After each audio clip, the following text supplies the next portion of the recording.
Time Accessories. We have the bling and everything in between. Tayama Copeland is your independent paparazzi consultant. Everything is only $5. You can catch Tayama on Facebook Live at Tayama Copeland, or you can find her at www.justintimeaccessories. Just in Time Accessories.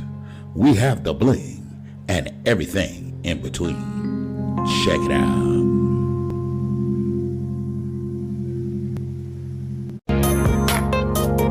Just in Time Accessories. We have the bling and everything in between. Tayama Copeland is your independent paparazzi consultant. Everything is only $5. You can catch Tayama on Facebook Live at Tayama Copeland, or you can find her at Legacy Unlocked. When you're locked out of your vehicle, can't get in your car, call Legacy, serving West Palm Beach and surrounding cities. That's area code 229-630-7615. Available 24 hours a day, 7 days a week. Have you been denied disability, Social Security, or custodianship of your children? Call Antonio Williams. He has the knowledge and experience to fight the government on your behalf. Let him represent you. That's Antonio Williams, your non-legal attorney consultant.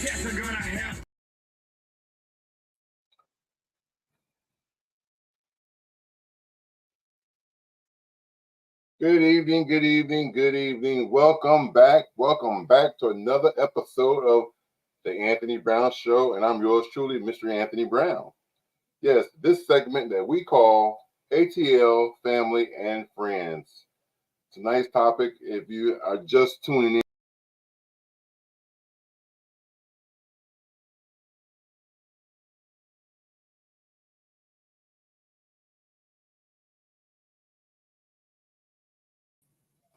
sorry about that, technical difficulties. Tonight's topic is, if you're just tuning in, is are men afraid, intimidated, approaching women? Again, that's the thumbnail. Are men afraid, intimidated, approaching women in 2024? We're going to talk about it. We have a few male guests that's coming on tonight. We're going to get it from a male's perspective. You know what I'm saying? So we're going to hear from the fellas tonight. Last Thursday, we was hearing from the women. Why do women marry? Tonight, we're going to hear from the men. And next week, we're going to hear from the men. Next week is why do men marry? But tonight is, are men afraid, intimidated, approaching the sisters? You know what I'm saying? But I can't do this show by myself. I have to call on my friends, my family, my squad, my tribe, my mothers and brothers and sisters from another. So, hoo-dee-hoo! I know y'all out there. I'm joined tonight by none other than the very beautiful, the very lovely Tayama Sweetness. Hello, beautiful people. What's up, Tayama? Not much. And of course, I'm joined by my big / little brother. You know what I'm saying? I don't know if he's just big because of big mouth or whatever, but nevertheless, I love him dearly. Wouldn't trade him for the world. And if y'all mess with me, you mess with him. You mess with him, you mess with me. And he gonna let you know that. So I'm joined by none other than Mr. Legacy the Great. What it do, family? What it do? What's going on, dude? Man, I'm just ATL hoeing it. I think I just my shirt. Yeah, my shirt is over there in the corner. I should have had it on tonight. Would have been twinning. And I'm also we would have been the number 10. So you'd have been the 1 and I would have been the 0. Okay. I'm joined by, again, a dear friend of mine, a special buddy.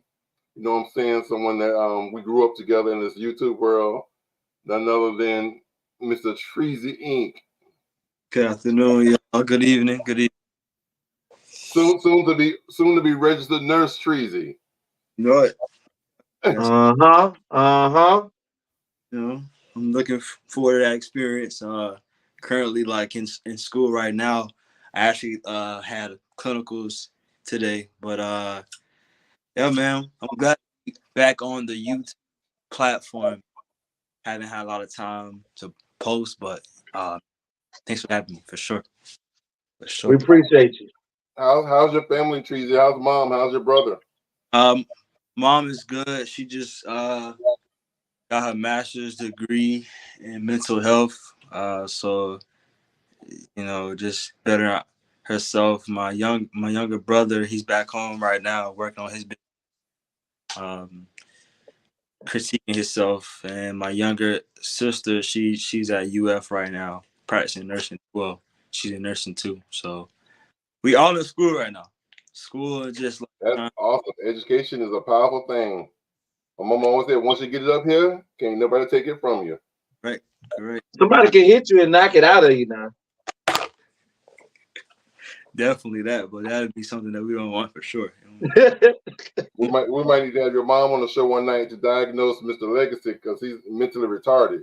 Oh Lord. Listen, Mr. Tweezy, don't bring your mom on here because she gonna tell you that she thought that she knew it but didn't know it. You said Mr. Tweezy or is it Treasy? Treasy, okay, Mr. Treasy. Sure. You got to gather me sometimes, shit. Oh boy. What's going on? So Treasy, how much more time do you have before you finish school? So I'll be done next year. So May of next year, we take our NCLEX, and then I'll say by June I'll be a nurse. Yeah. By next year's June, you'll be a nurse. Yeah. I am so happy. I'm so proud of you. Thank you. I've been running my Treasy Media, like photography, videography services. I've been doing that this past 2 years up until getting into nursing school. So that's my baby. See the brand right there. You have to stay branded. You know what I'm saying? So, That's true. That's true. You gotta brand yourself. That's right. That's right. You better believe it. I have two other male buddies that's supposed to be coming on.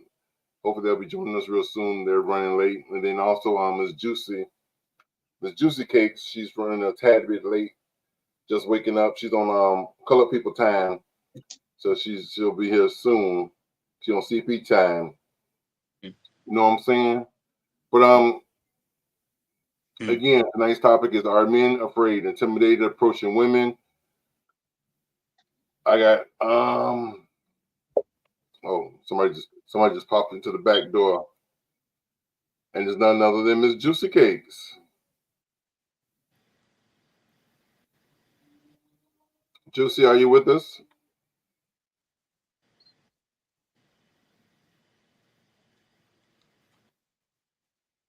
I guess not.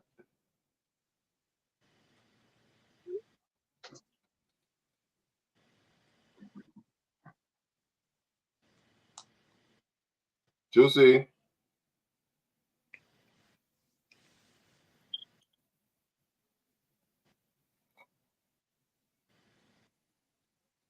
Go to commercial or something. If someone offends me or someone hurts me or does something to me, it rolls off my shoulders pretty easy. If somebody comes to me and says, hey, will you forgive me for what I did to you? I'm going to forgive them and say, girl, come on, let's move on. We get this all right.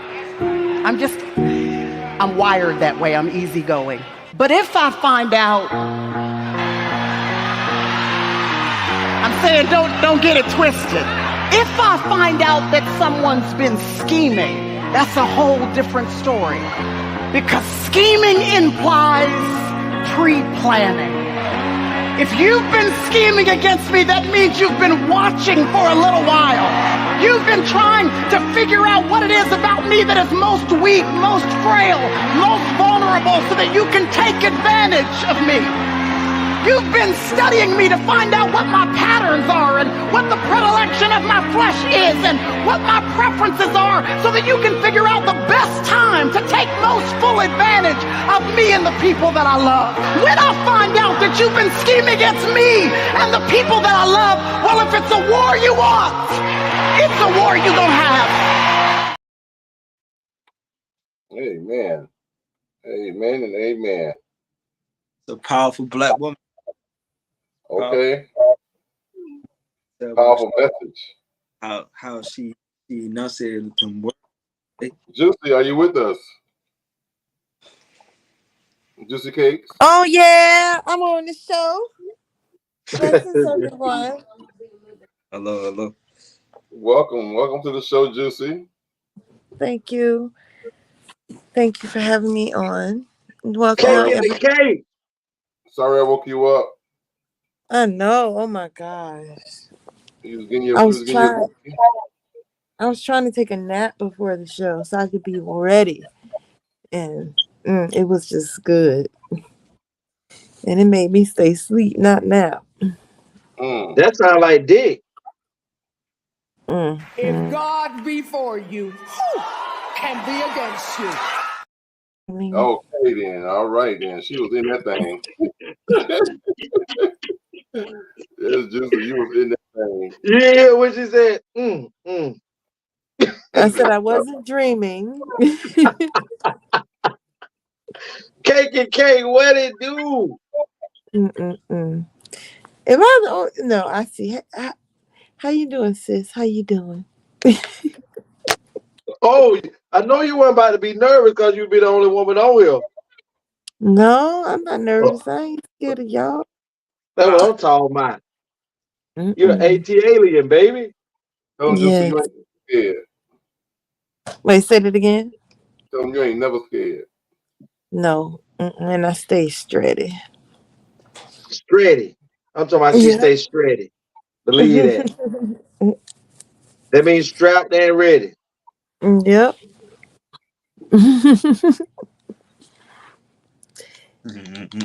I like that what I came in on. That's definitely it. You played that the other day, and man, oh man. Well,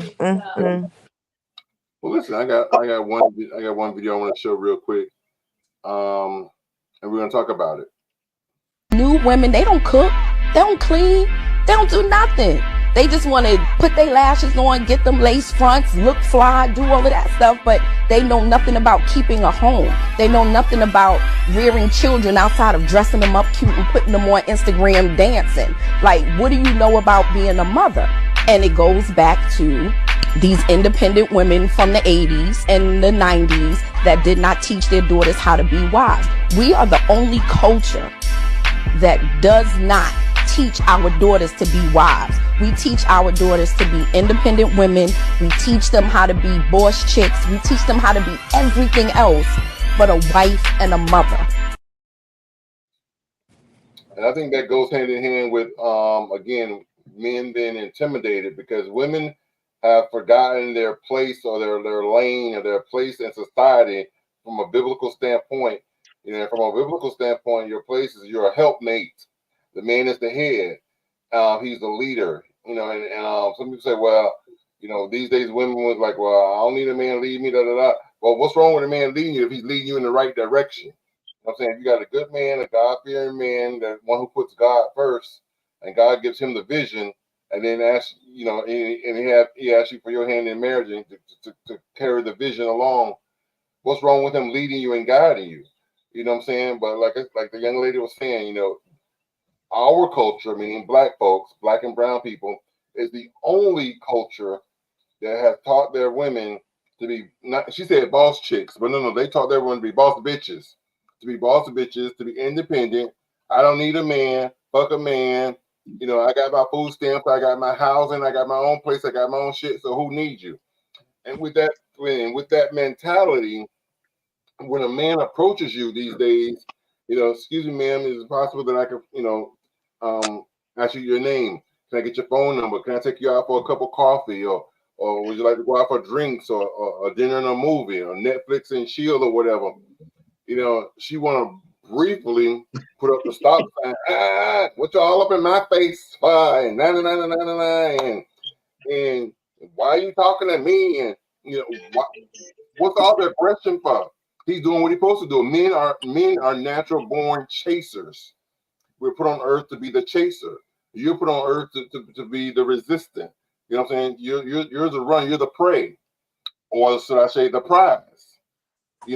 But women, shut up, Legacy. Women these days have forgotten that. So let's talk about it. I showed a video briefly. We could talk about the video. We could talk about do you feel that men are intimidated? Do you feel men are afraid? And if they are, why do you feel that way? And what is society saying? We're gonna start off and let the guest start off with that tonight. Mr. Treasy. It's beautiful. So initially, this is a great topic. I was just talking to my partner about this not too long ago, and understanding, relating back to the biblical standpoint, being a Christian myself, I do feel like it is the man's job to lead, but also it's the woman's job to also be a support, but it works both ways. Now, mind you, they're like relationships, bonds it should be 50-50, because I feel like there's things that the man does that the woman cannot do, and there's things that the woman can do that the man cannot do. I mean, that's just how I look at it. I my personal experience, being able to look at things from a different perspective, right? As a man, my growing young man, and learning to be more mature, looking at a different perspective that my partner has, and trying to like incorporate that into my life, and not necessarily going full fledged with what she says, but necessarily like taking it into effect. Because when you're in a relationship or a bond, or you're close, you're supposed to be one, right? Now this is like married. So in my case, I'm in college, so I'm like dating, right?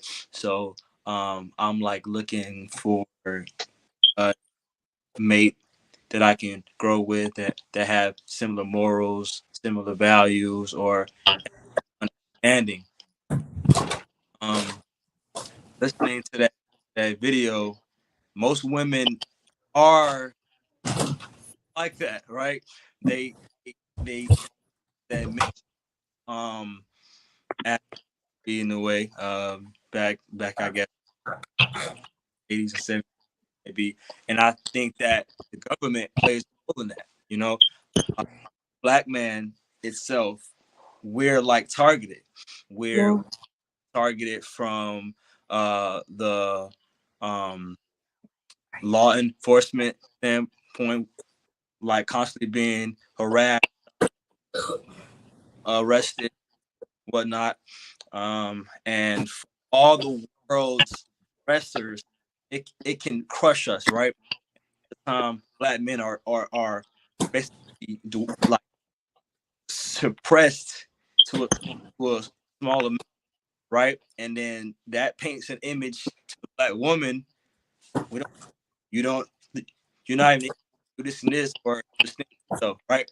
But it's not our fault 100%, And I see that now, like Tallahassee, the state, the turmoil that we as black experience, and it's not fair. It's just not equal, you know. So that plays a role in women, black, feeling like they can be, I can sustain myself, which you definitely can. I'm not knocking it at all. You black women who are like that are better wives, I feel like, because you can handle your business well. I'm handling my business. You know what I'm saying? Like, we can still be proactive and be superstars out in the world. But when it comes to coming inside the home, it needs to be compromised, right? It needs to be love. That's the most important thing. And I'm learning to love myself and learning how to be more understanding, more patient, and stuff like that. So reverting to something I said about the woman and her being independent. At the end of the day, and when we go to bed at night, a woman want a man next to her, and vice versa. Because in the middle of the night, you hear a boom, boom, boom, boom, boom. The woman's not gonna want to get up and go see what's going on. That's the man's job, you know. You know what I'm saying? Like that goes back to our our the biblical times, and when it was more simple. The man go out and find food. He finds shelter, buy a home, and the woman. So I think those values, and of course incorporating what I've seen and being able to listen to the woman, I've started to see progression as far as like trying to turn independent woman into a softer woman, but like being patient with her, listening. You know, other men are like intimidated because they see this woman who's only putting on a shield because she don't know how you're going to be. She can't rely on you because of what she's either scared, she's either been misled, so she don't have trust at first. But you know, once you got to walk in with some confidence, knowing who you are, right? I'm saying you are the head. You make her he is, and in turn that'll make her what? Enough. I'm giving out free game, and I'm only 22 years old. Easy. You know what I'm saying? But it's just like, and it's like life. Whoever doing the rustling, hold on for a minute, Trees. Whoever making the noise, rustling, try to mute your mic so that we can have a clearer sound of what he's saying. For sure. But Treason, hold on, Treason. Although you're saying that the man is the head and the man is the head of the household and mentally and in the relationship, as I often say as well. But one thing is for sure, two things for certain is men sometimes forget their place, their rightful place in society, forget their place in relationships. You know, like my brother here, Darren, Mello, Legacy, they're all alpha men. But there's some men in the world that are beta men that automatically just take the back seat or the passenger seat to a relationship to a woman. Sometimes because if a woman makes more money, he feels that he's secondary. And money should not be a reason or determination or a factor as far as your placement in the relationship. Bottom line, if you're the man, you're the man. You could be working at Burger King, you could be president of a company. You're still the head of your household because you are a man. It's predestined that way. What do you have to say about that, Mello? I'm sorry. I mean, that's not. You can't. That's not how. I don't think that's how the world works. The world does not work like that. You just Nope. cannot. That just doesn't work. Nope. Like Doesn't work like that. Listen, I mean, maybe you need to find somebody on your level because her level is above yours. You're not on her level. You can't run a household. You can't tell her what to do with hers. Mm-hmm. You don't have nothing to bring to the party. That doesn't work. Mm-hmm. That's not a system. That doesn't work. You need to find somebody on your level. She's not for you. Yes, as a man, or just level up. yes, you're supposed to lead. Yes, you're supposed to do that. But her level is way too much for you. You need to find somebody closer to your level. Is her level way above you, or is her income way above you? Income might be way above you. Well, if you're, I think it's real close to one thing. Money make the world go round. Money Don't does. nothing work without it. Yeah.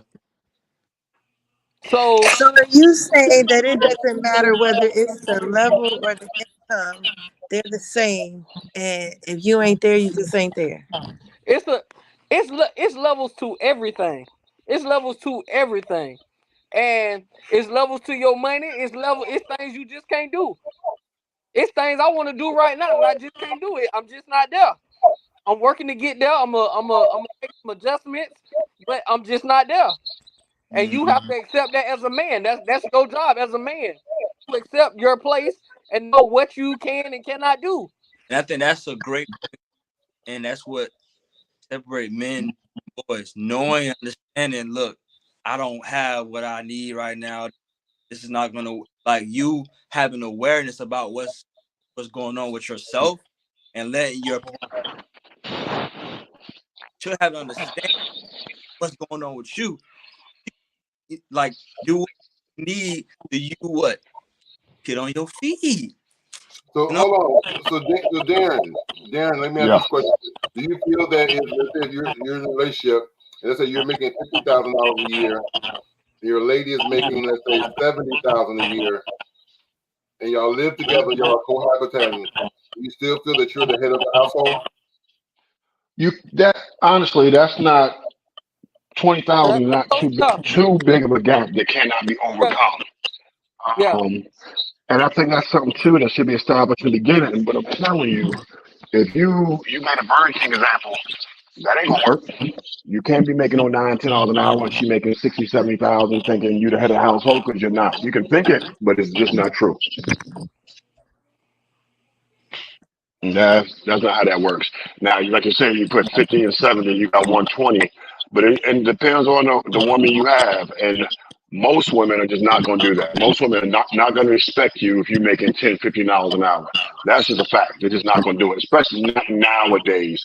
20 years ago, that was different. Nowadays, you're making 10, 15, and you got to have a different type of woman that's going to accept that, because most women who are making 70, 80, 90, they ain't looking for guys like that because they figure that you have to be where they are or higher, which is not always true. You can work together, but that's just you got to have that woman that's going to do that with you. Now let me ask you part two. Hold on, Treasy. Let me ask you part two of the question, Darren. Like Treasy mentioned earlier that in a relationship it's 50-50. And I know What's that now? Treasy was saying that in a relationship it should be 50-50. Now Nah, I know I don't think so. in previous conversations you and I have said something totally, you have said something totally different. So elaborate on how you feel that it should not be 50-50. Yeah, I don't think so. I think as a man you should be you know 50-50. As far as money's concerned, you should be paying a little bit more to keep yourself ahead of her, and I think she'll appreciate that too. Like I said, depending on the woman that you have. Some women are like, me and Legacy talked about this the other day. I dated a chick who didn't care about, because she made a lot of money. She made a lot more money than me, but she was evil as fuck.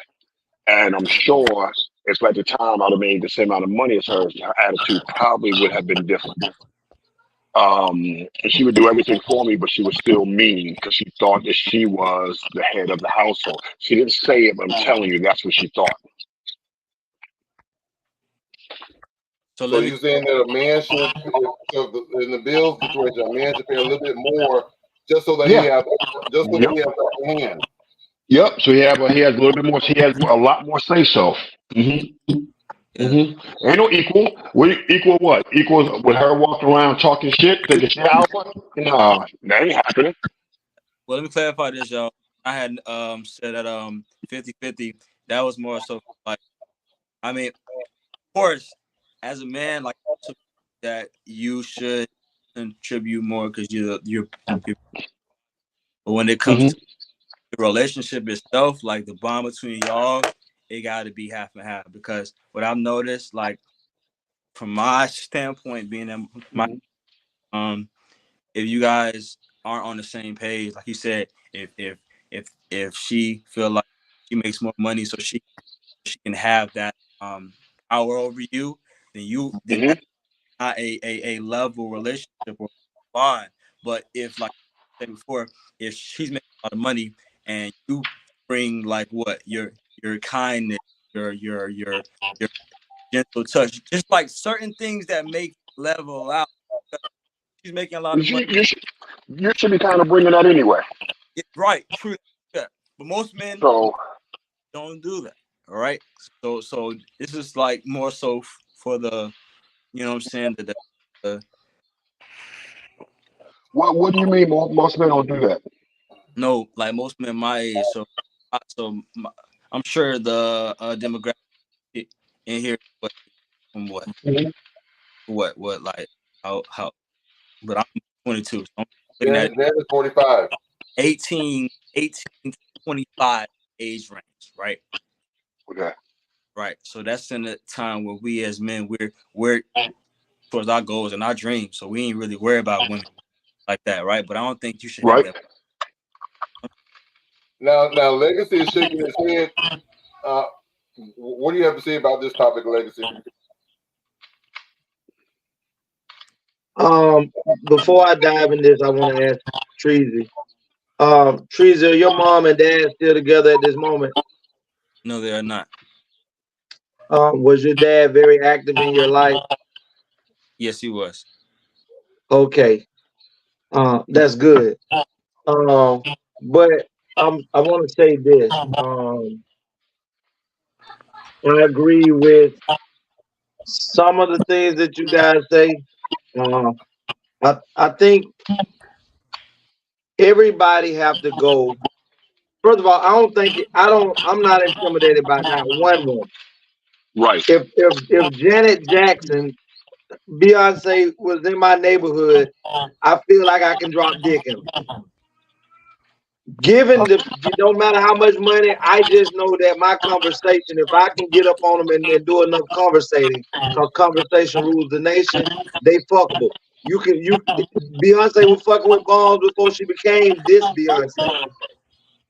And she settled for a nigga who already had money, who done cheated on her 5, 10 times, and she's still with it. So what I'm saying is this.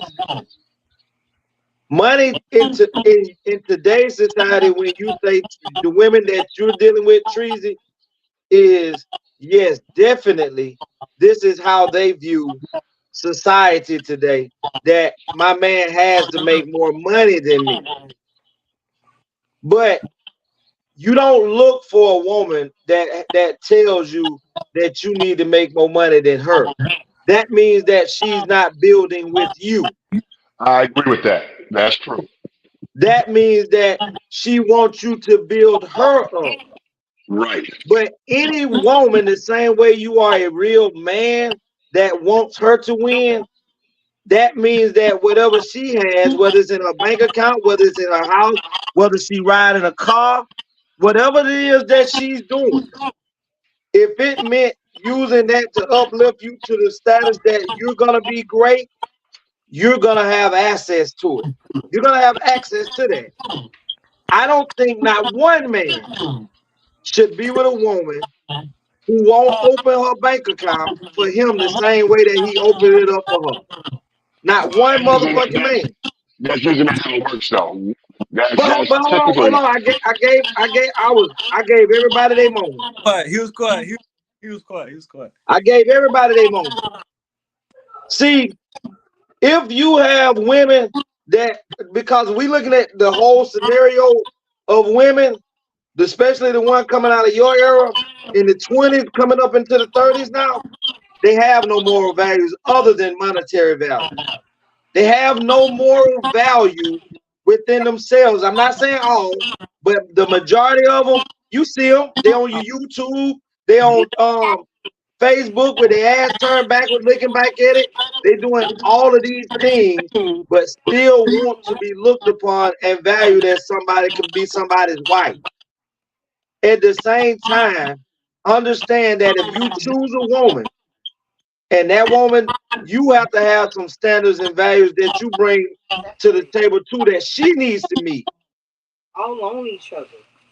That says, okay, Because see, most people don't realize, but most women, even if they get in a bag, women, and they show you daily, are attached to the bag. They are attached to the bag.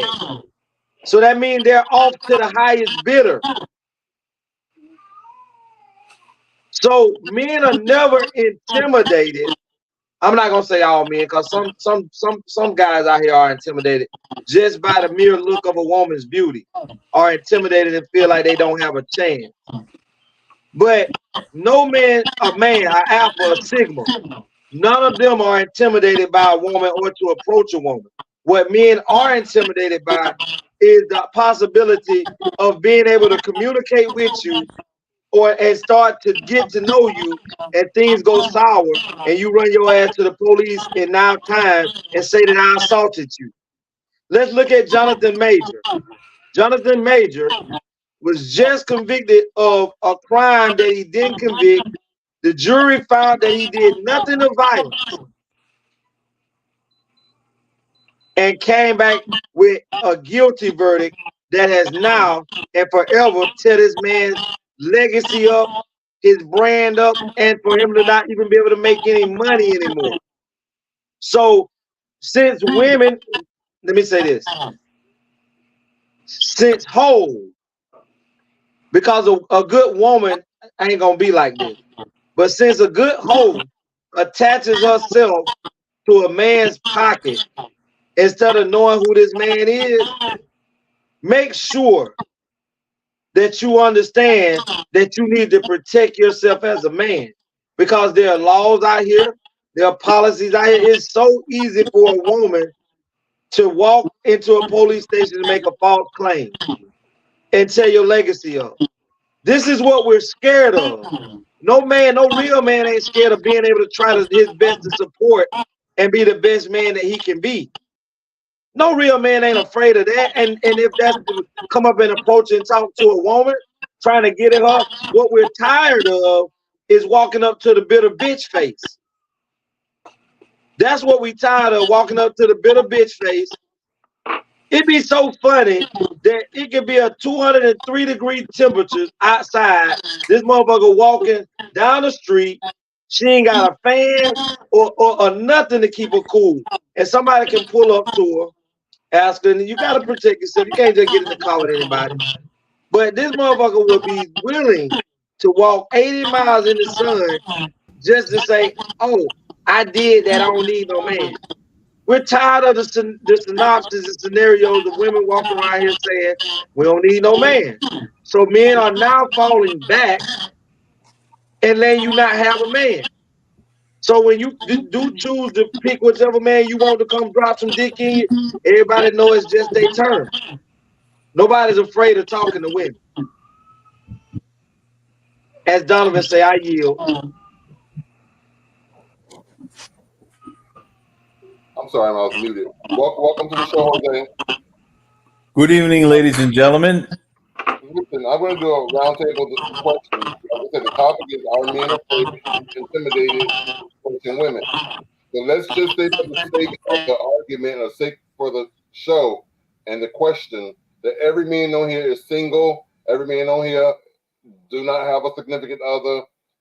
So the question is, are you intimidated in 2024 if you saw a young lady that visually, because men are visual, if you saw someone that was visually what you're attracted to, are you somewhat intimidated, or are you intimidated today to approach women?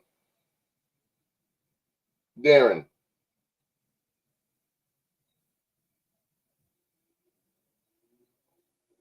Darren, unmute.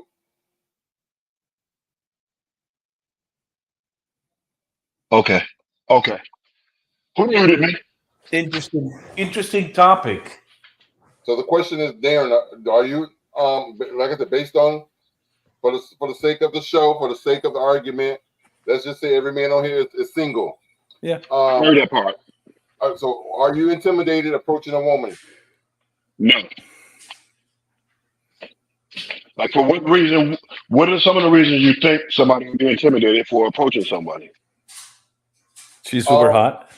Some of the reasons I've gotten so far, which gave me the reason to do this show topic. Super hot. because I don't think that's a problem. I think the main problem with Legacy said, and I agree with. I mean, Legacy was like, I was trying to interject 'cause I couldn't keep up with all the topics. But one thing he did mention was uh, about the bitch face. Now, I don't worry about that because I'm not going to talk to women who don't smile anyway, so it doesn't bother me.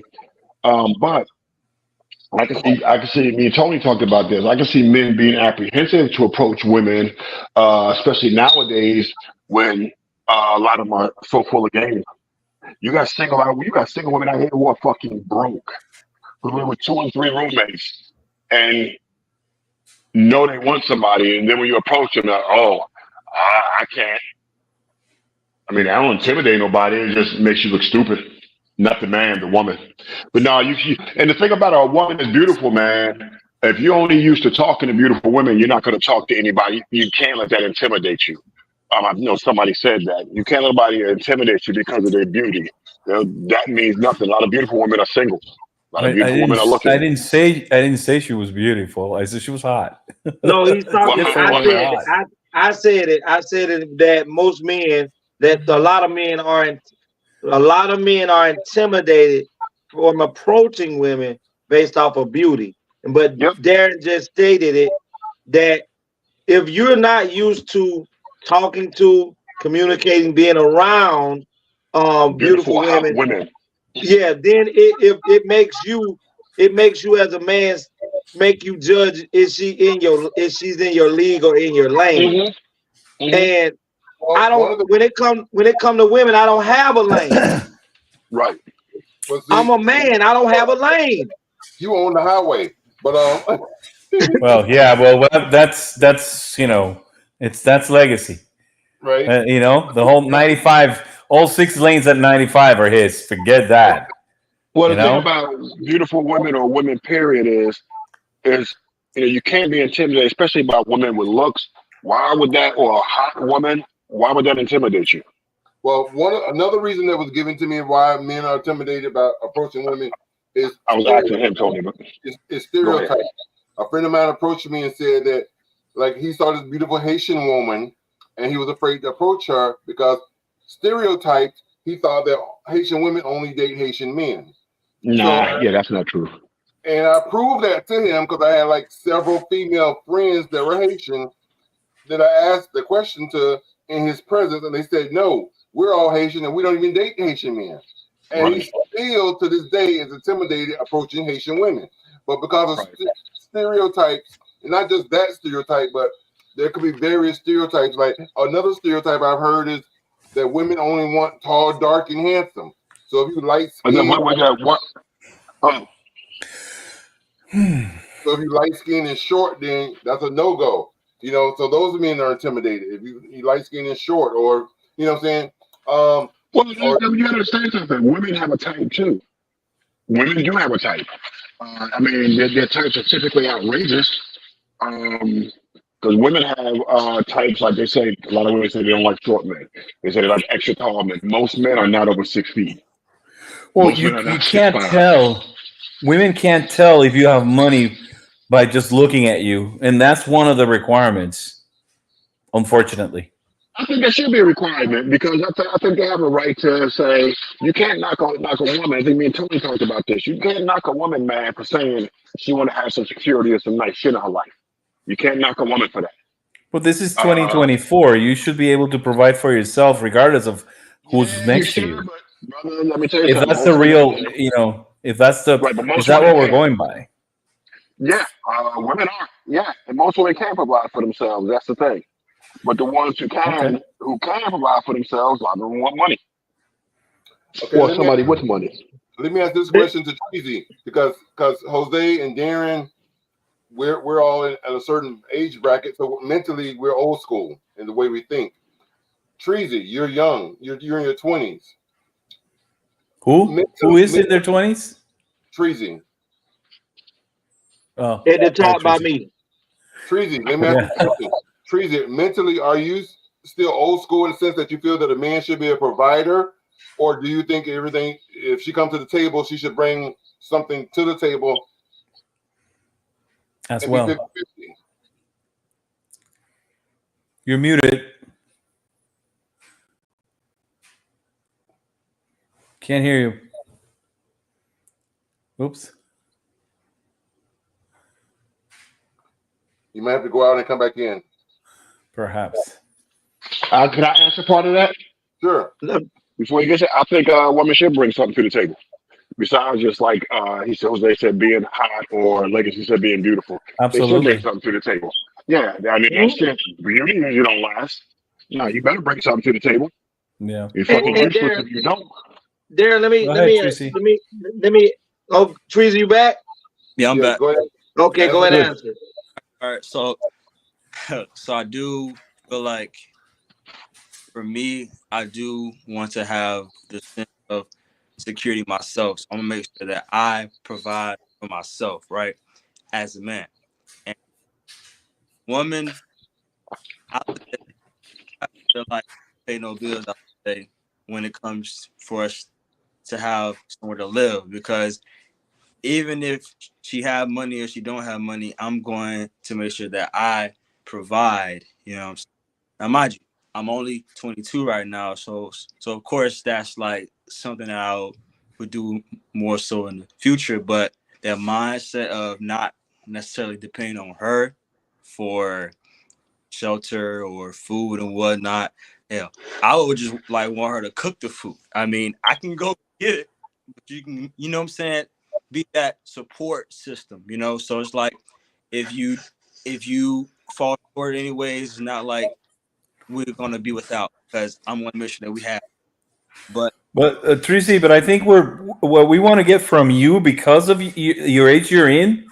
I yeah, think that's what Anthony was asking. Is more like before you get to that level where she may cook for you and all that.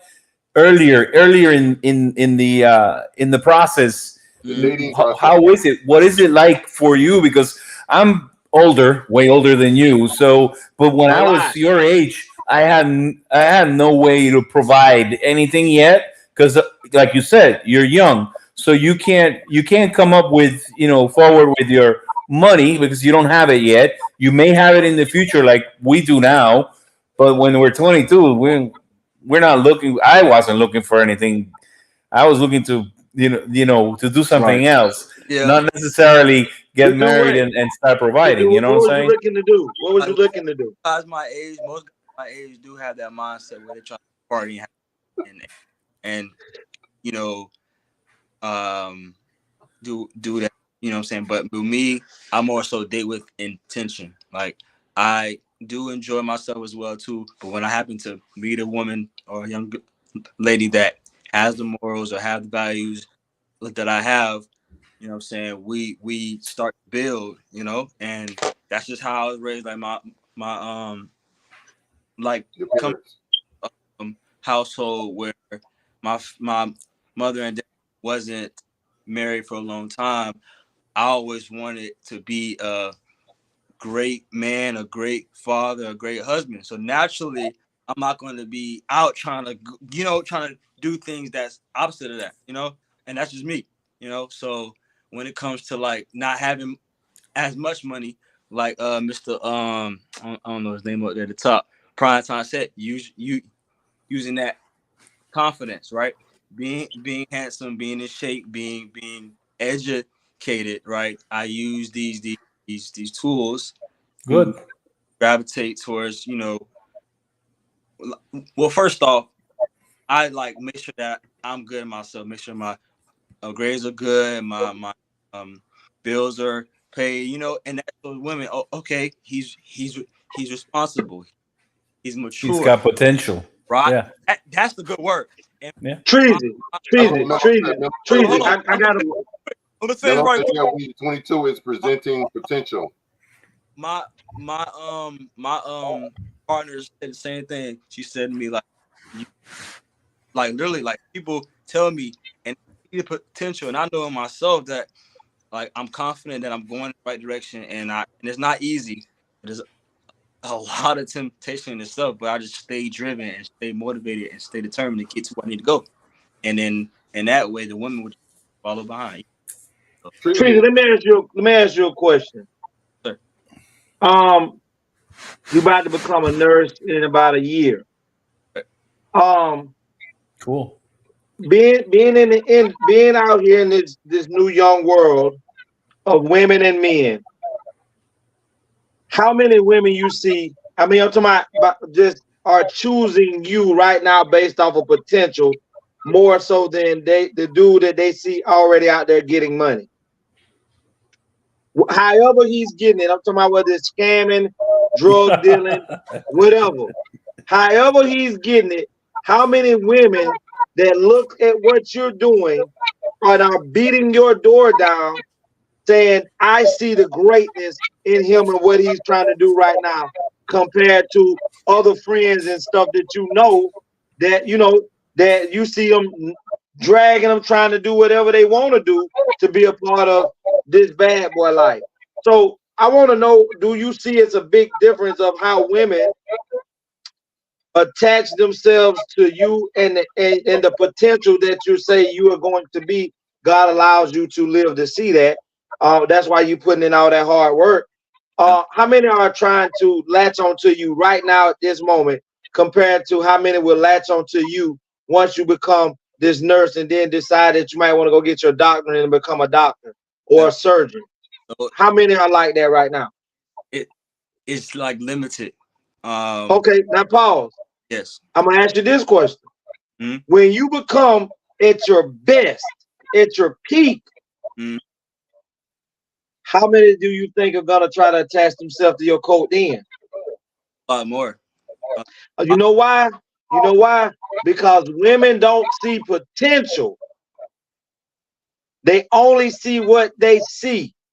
Mm-hmm. And if the image shows and the action behind it at the time where you're actually making money, most of them, and I ain't say all, most of them don't see the process that you went through. That's like most people with kids in college and high school. These young men are busting their ass trying to achieve their dream. Some of them are big and never really had a woman before that was beautiful. Some of them ugly and they never had a woman that's beautiful. But as soon as they go into college, matter of fact, as soon as they become a star in high school, the flock of women start to attach themselves to their name.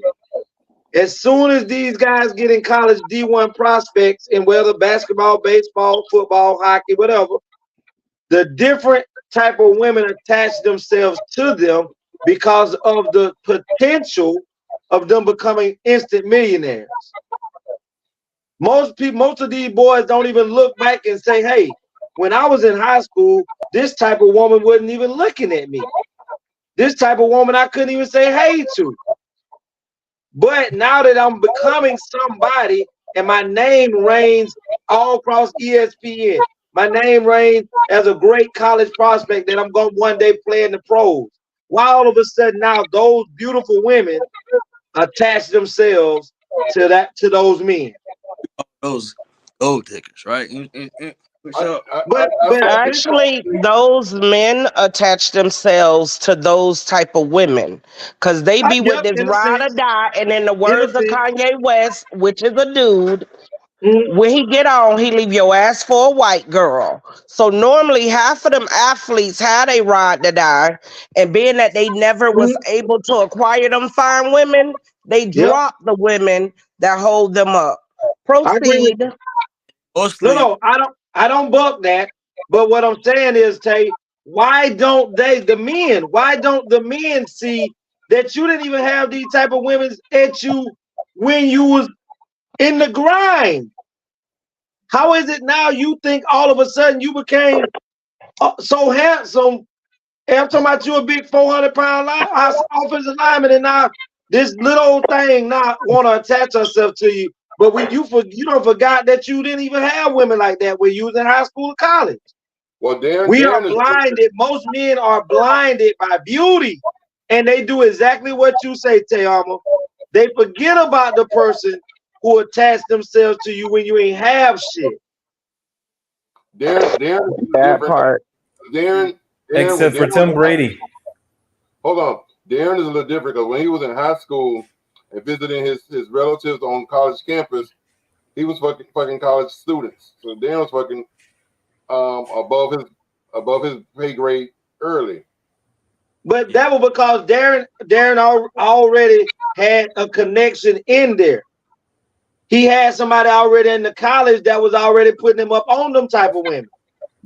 Well, right. Well, not really put me up on it, but my sister went there, so I knew everybody. So somewhat, you're right. Yeah. Yep. Connection. Yep. Mm-hmm. You know, Mm-hmm. but Treasy. like older people. Treasy, your microphone is really bad. I don't know. It's like coming in and out, man. Treasy, let me ask you the question: Is your girl sitting there with you now? Oh no, of course not. Mine isn't either. So she's not here at the moment, but I would say though, like being around older people and listening and absorbing, you know what I'm saying, and listening to y'all like perspective and applying it to myself, I do have an advantage. So it's kind of like getting the blueprint before I get to a certain age. So I'm already knowing things at 22 that certain 30, 40-year-olds are not, getting onto. So, but that's because you're probably listening to us. If you, a Oh, lot of kids your age do not listen to older folks because they think we're like parents to them or something. No, they just look at us like, oh, this is like my dad talking to me. No, it's not.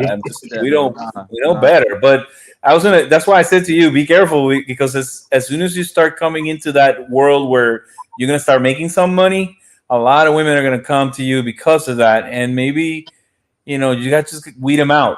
Not everybody is Tom Brady. You know what I'm saying? Mm-hmm. Tom Brady had a good woman next to him and a very good looking woman as well. And he messed up.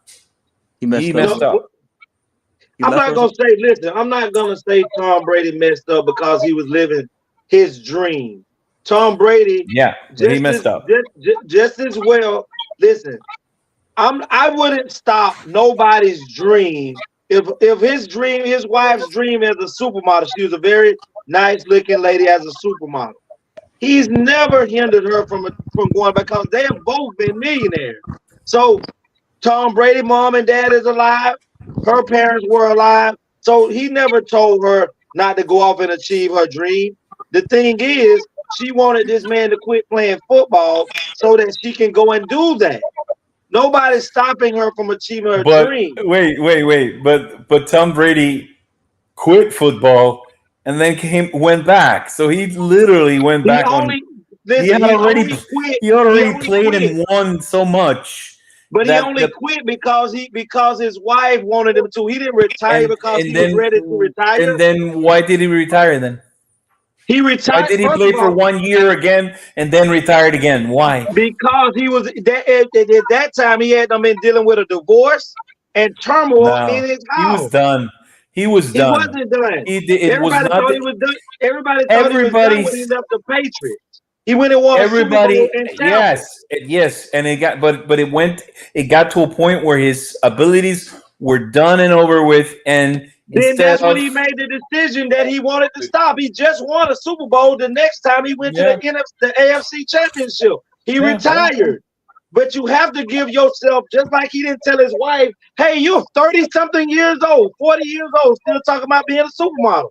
Sit your ass down. He didn't say that. He said, babe, do what you want to do. You're still beautiful, but don't stop me from achieving my greatness. And he's the greatest right now. He wasn't. So he didn't achieve his greatness? He had not achieved that already? He wanted to set the bar to where it will last for a very long time, bro. And he did. And that's like our young man that's up here on the panel. So you think that if she would have kept her mouth shut, maybe he would have just played that one last year and be done with it? I'm not saying that she even had to have her mouth shut. Because that's not what I'm saying. No, that's not what I said either. I said if she would have kept quiet and not asked him to retire and let it happen on its own, it would have happened maybe. What I am saying is I know they've had conversations. And just coming off of a Super Bowl win, wanting to either be dethroned or have a chance at winning another one, she could have understand. And I do understand the plight of nobody knows what she deals with him painting and having to take pain pills and having to nurse him to be able to perform. But if you're telling me he just won a Super Bowl and he wants to try to defend it, and then all of a sudden now you're saying because he went back, hey, I'm out. The relationship was already doomed when it got to that point. But what I'm trying to, I'm not so sure of that. I'm not so sure of that. We're not too sure anything because we don't know exactly what went on to the T. That's why I say. But what I'm trying to tell Treasy, I just think that he found a good woman and he stayed with her, and she stayed with him through everything that he went through. And at the end, I think he regrets that. I really think so. I've seen him talk, and he's not gonna anything that's gonna come close to him now is just gonna come because of this, of all the money that he has. And she was there from the beginning, and she has his kids and everything. She wasn't there from the beginning because she wasn't there when he was in Michigan. She wasn't there his first 3 years. Okay, you know, but she that's stuck why with him for a long time. Kobe Bryant has a song. No, Drake has a song where he says, "You wasn't with me shooting in the gym," meaning at this moment where I'm at, you came on when I was already him. Yes, you've been, but what Tayama's talking about is those that's done been with you from when you wasn't shit. Yeah, like Messi's wife. Yes. Yeah. Yes. And she's still with him. So there's a couple of them that are still in good relationships too. He's going through academic probation. Ooh. That's what it was. You was on academic probation on the verge of getting kicked out of school when you was getting D's and C's. One that was doing your homework behind the back. But listen, Tony, and y'all listen, and I'm pretty sure my brother Darren can tell you, Tom Brady was the last pick in the NFL draft when he came out. It's called that name for the last pick is called Mr. Irrelevant. That's what it's called for the last pick of the NFL draft, 149. Mr. Irrelevant. And this man went from being not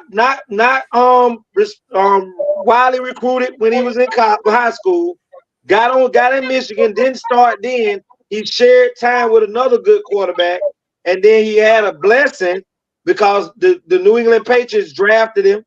He didn't have a then, and when he got to the New England Patriots, some more good luck happened. Drew Brees got hurt. Not Drew Brees, but Drew Bledsoe got hurt. And when Drew Bledsoe got hurt and had to go out, Tom Brady never sat down again. So all I'm saying is, for the young man, you have to make sure that you choose a woman who loves you while you're broke and love you while you're up. Because most women in today's society don't see the come up. They already saying, are you there? Are you there already? I have another video. Yeah. Melo says back. But check this video out. This is a long video. This is 9 minutes. So really, y'all go get a drink of coffee or something while this plays. Go refresh your drinks. Go to the bathroom. Go to sleep. You can. Jezebel was known as one of the most wicked women in the Bible, and even years after her death, the spirit that operated in her is still very active today. In today's video, I will be exposing 7 ways the spirit of Jezebel attacks men. Keep watching because many men are being influenced by this spirit without knowing it. So without wasting your time, let's get into it. Number 1. It emasculates men. The first way the spirit of Jezebel attacks men is by emasculating them. To emasculate means to remove or deprive men of their God-given authority. This means wherever the spirit of Jezebel is active, men begin to lose their authority and become weak. They begin to act like children, while the person who is operating under such spirit begins to act like the adult in the relationship in order to control them. This spirit reverses the role of the man and makes him lose his place and authority. Naturally speaking, the Spirit of God makes every godly woman naturally respectful towards men by default. The respect in this context isn't because she is weak. It simply means she honors the God-given place of a man. But when the spirit of Jezebel is active, it completely disregards the authority of a man. The spirit of Jezebel does this by reversing the God-ordained order and roles of men and women. This is exactly what happened in the Garden of Eden. God had given the commandment to Adam to not eat from the tree of the knowledge of good and evil, and Adam was supposed to enforce this God-given order to Eve. But when Satan came, he reversed this order by making the woman communicate his will to the man. Just as Satan reversed this order and worked through the woman to usurp the man's headship in Eden, the spirit of Jezebel today works to control and dominate men. Whenever you come across a woman who is very obsessed with the statement of saying, "I don't need a man," that is most likely the spirit of Jezebel in motion. Some people might think this statement shows courage and strength, but in reality, it is often a statement born out of pride and arrogance. In the kingdom of God, there is a place for the woman and there is a place for the man.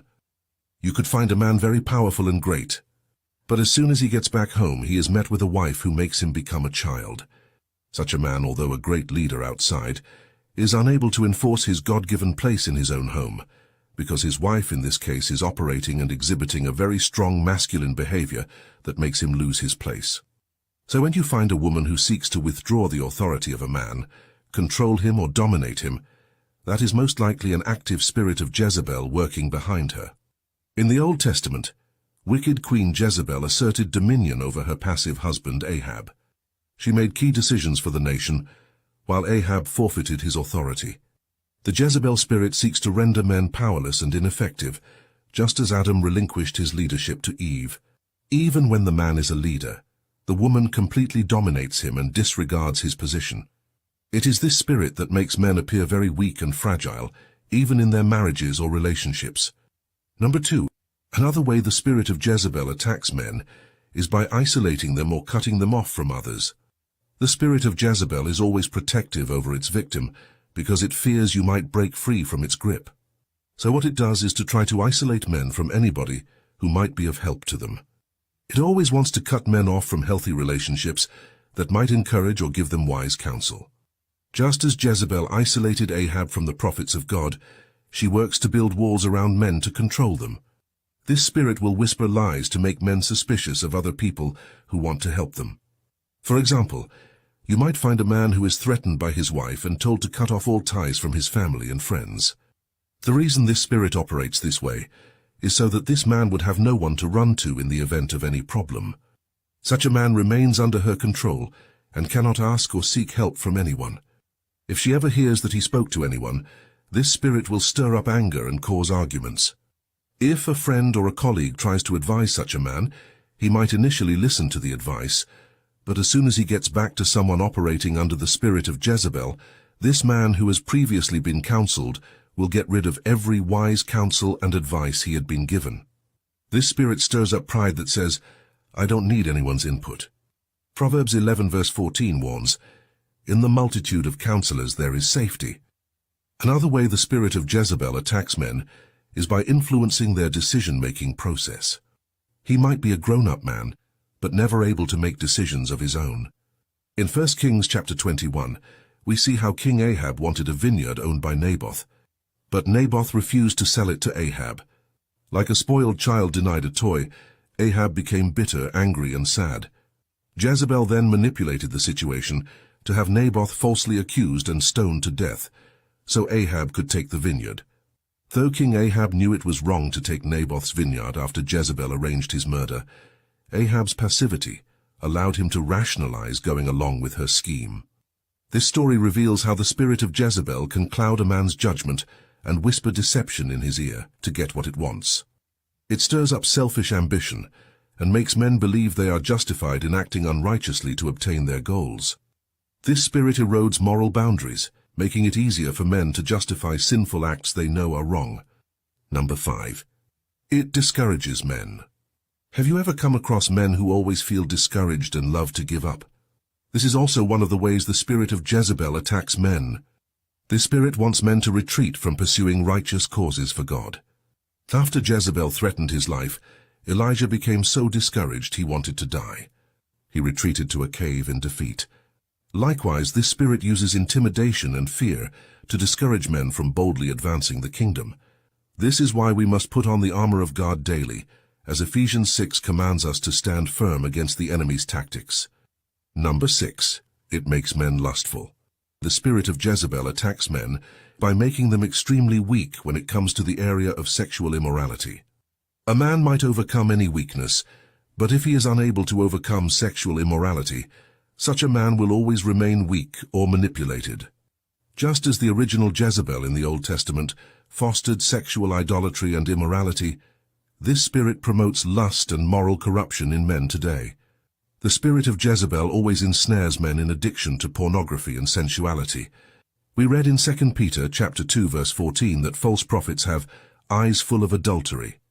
In Revelation chapter 2 verse 20, Jesus rebuked the church at Thyatira for tolerating the woman Jezebel who misled servants into sexual immorality. This demonic spirit wants to awaken illicit sexual desire and fan the flames of lust in men's hearts. It uses seduction, temptation, pornography, and sensuality to draw men into sin and then shames them. This results in spiritual bondage. But we must be self-controlled and flee from sexual immorality, as 1 Corinthians chapter 6 verse 18 instructs. We must ask God to break ungodly soul ties and renounce fantasies that start in the mind. Job 31 verse 1 states, I made a covenant with my eyes not to look lustfully at a young woman. Lastly, it operates by intimidation. In 1 Kings chapter 19, we see Jezebel manipulated circumstances to control the prophet Elijah. After Elijah defeated the prophets of Baal in a showdown on Mount Carmel, wicked Queen Jezebel sent a messenger with death threats, causing Elijah to flee in fear. By provoking fear, Jezebel exercised psychological control over Elijah, revealing her domineering and manipulative tendencies. The Jezebel spirit works similarly today, applying manipulation, intimidation, and mind games to control men. When men stumble under the weight of this spirit's attacks, it piles on condemnation to discourage them from rising again. But the Bible says, there is now no condemnation for those who are in Christ Jesus. Romans chapter 8 verse 1. By His grace we can shake off shame and continue pressing forward in courage. As born-again believers, we must be vigilant, equip ourselves with the armor of God and stand against this deceptive spirit. We must embrace God's heart and vision for men to be mighty spiritual warriors who pursue the Lord with fearless faith. As we surrender to the Holy Spirit daily, He gives us the power to demolish strongholds and walk in the fullness of our God-given identity and authority in Christ Jesus. I invite you to join me in declaring, Greater is He who is in me than he who is in the world. All praise and glory to our victorious King. This is the word of the Lord. Amen. Thank you for watching. If you were blessed by this video, please like, share, and subscribe to our channel for more content aimed at equipping the body of Christ. So the Jezebel spirit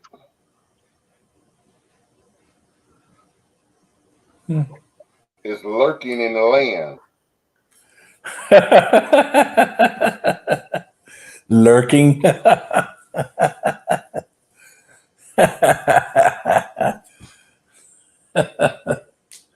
Oh my God.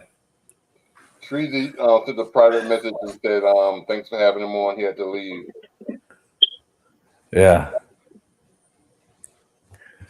So And Darren's gone to bed. I don't know that I don't know that I have anything to say about that video, because I just don't believe in any of that stuff. So I'm sorry. Not on any of that stuff, but I just don't. I think it's. I think we as humans need to accept more responsibility than feeling like somebody's acting on us and doing these things, and instead of us taking let me ask you a responsibility question, Jose. for the actions that we take, and Jose, let me ask you a blaming question. others. Let me ask you a question. Your reply will let me know if I need to go further. Do you believe that Christ was on earth? Do you believe in Jesus? Yes. Now I need you to answer to me You've never saw Jesus in your life, but you believe Jesus did all these great things that is in the Bible. But you will stand right here and say you wouldn't believe that there's a such thing as a Jezebel spirit when that same thing, everything this man said was quoted out the same book that you just said you believe Jesus in. Well, So I haven't hold on, read the Bible. I let haven't me read the finish. Bible, so I wouldn't know anything Right. about where So that came from because I don't. but let's say this. Let's say that there was somebody here that heard that was in the ATL stratosphere, but they also was clinging on to something that they never heard before about that, the same way obviously you haven't. And you said, nah, I don't believe that was, that's possible. Man need to be more responsible for their action. But now you have someone who have never searched that out, someone who has never looked for that in the Bible to see, is this thus says the Lord's word? So this is what pisses me off when people say things. If you had a way of combating that biblically based off of the same way that you believe in Christ, then I can say, okay, Jose, I can see why you say what you said. But for you to make that statement and could have easily knocked somebody's faith loose who was just grabbing on somebody that's a positive, it can't be true. We got to stop doing that just based off of how you feel. Because it's in the same book that you say you believe Christ is in. You got to stop it. It's funny. It's funny that you mentioned this legacy and the way that you mention it. It's kind of back to, let's go back to season 1 or maybe season 2 rather of the ATL show when we were talking about the goalie gummies and I was promoting it and using my tag, I remember my code or whatever, so that I could sell gummies. Mm-hmm. You said they don't work. You know why? You know why I was able to say that? Can I tell you why I was able to say that? Because it didn't work for you. Okay, so I'm speaking for me. But I'm saying, but that also could have discouraged people from clicking on my link and buying my product. Right, but that's why I asked Jose, did he believe in God? Did he believe in Christ? His answer was yes. That's why I was able to go into the next level of it, because if goalie gummy didn't work for me, and you're asking me, because you asked each and every one of us on the show, did it do something? I said no, I didn't ask. I showed the commercial, and right after the commercial ended, you said they don't work. They didn't work. But again, you discouraging my sale. I'm a salesperson. So let's say I got you on that. I hear you on that.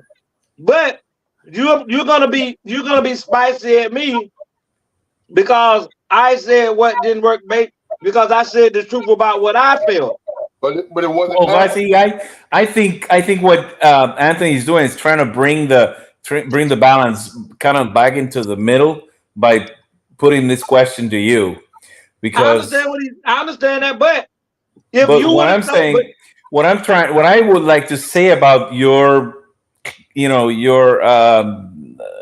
claim, if you will, is that I grew up in the Catholic religion, right? Mm-hmm. And I grew up with so many of these teachings and so many of these ideas, but I don't.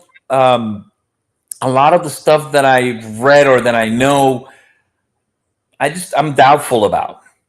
Okay, as a thinking man, I'm doubtful about a lot of things. For example, I'll give you a perfect example. People, I don't believe in the devil. I just don't believe in it. I don't believe in the devil because the devil is somebody that you can point your finger at when you don't want to point the finger at yourself or things that you do. Jose, somebody people point their finger at God and Christ when great things happen to them as well. Yeah. And nobody can't see either of them. And you're grateful. I get it. But I just think my teaching, or the teachings that I've gotten from going to Catholic school, and there's a certain skepticism to it. And when I start hearing, I read that Jezebel is basically it's considered the false prophet. It's more about being not being real, about trying to pretend to be, and that's how I knew Jezebel. And now this video talks about how differently about it, even though they do mention the false prophet. Is still about how it's almost like it's a spirit of a woman acting on a man and influencing. And I just, you know what, I know women like that, and I know guys that are in relationships where the women are like that and they're okay with it. What are you gonna do? Listen, I got a homeboy who dad. But wait. Before you say that, but that's why I say I don't believe it. And it's not because I've read and I've come to another conclusion based on something else I read in the Bible that tells me, you can find a lot of contradictions in the Bible. You can. Right? So it's not really that, it's not reliable for when you're trying to prove something and there's something else in there that tells you that that's something you're trying to prove is not true. It's difficult.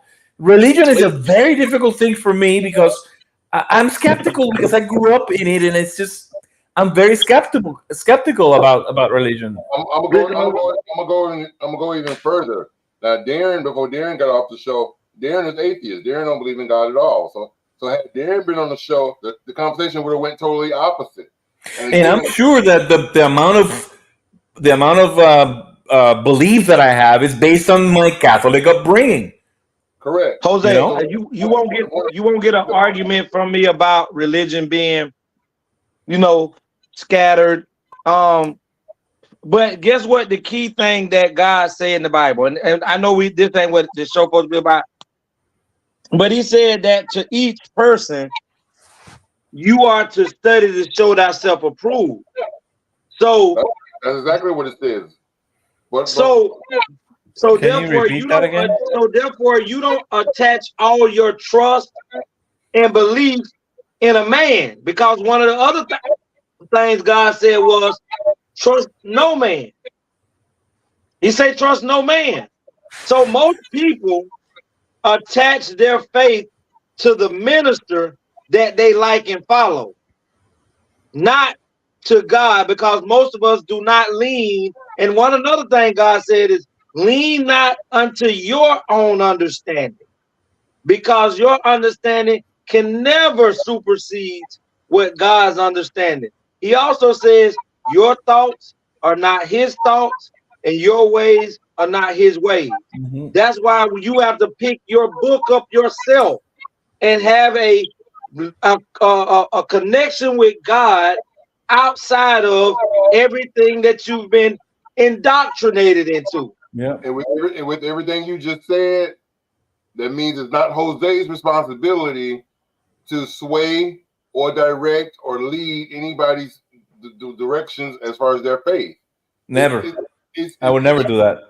Right. So even if I felt like it, I wouldn't do that, because I think it's a personal thing. It's very personal. So if Jose said something that you say that could sway somebody that's on the borderline of faith, then that was a weak person.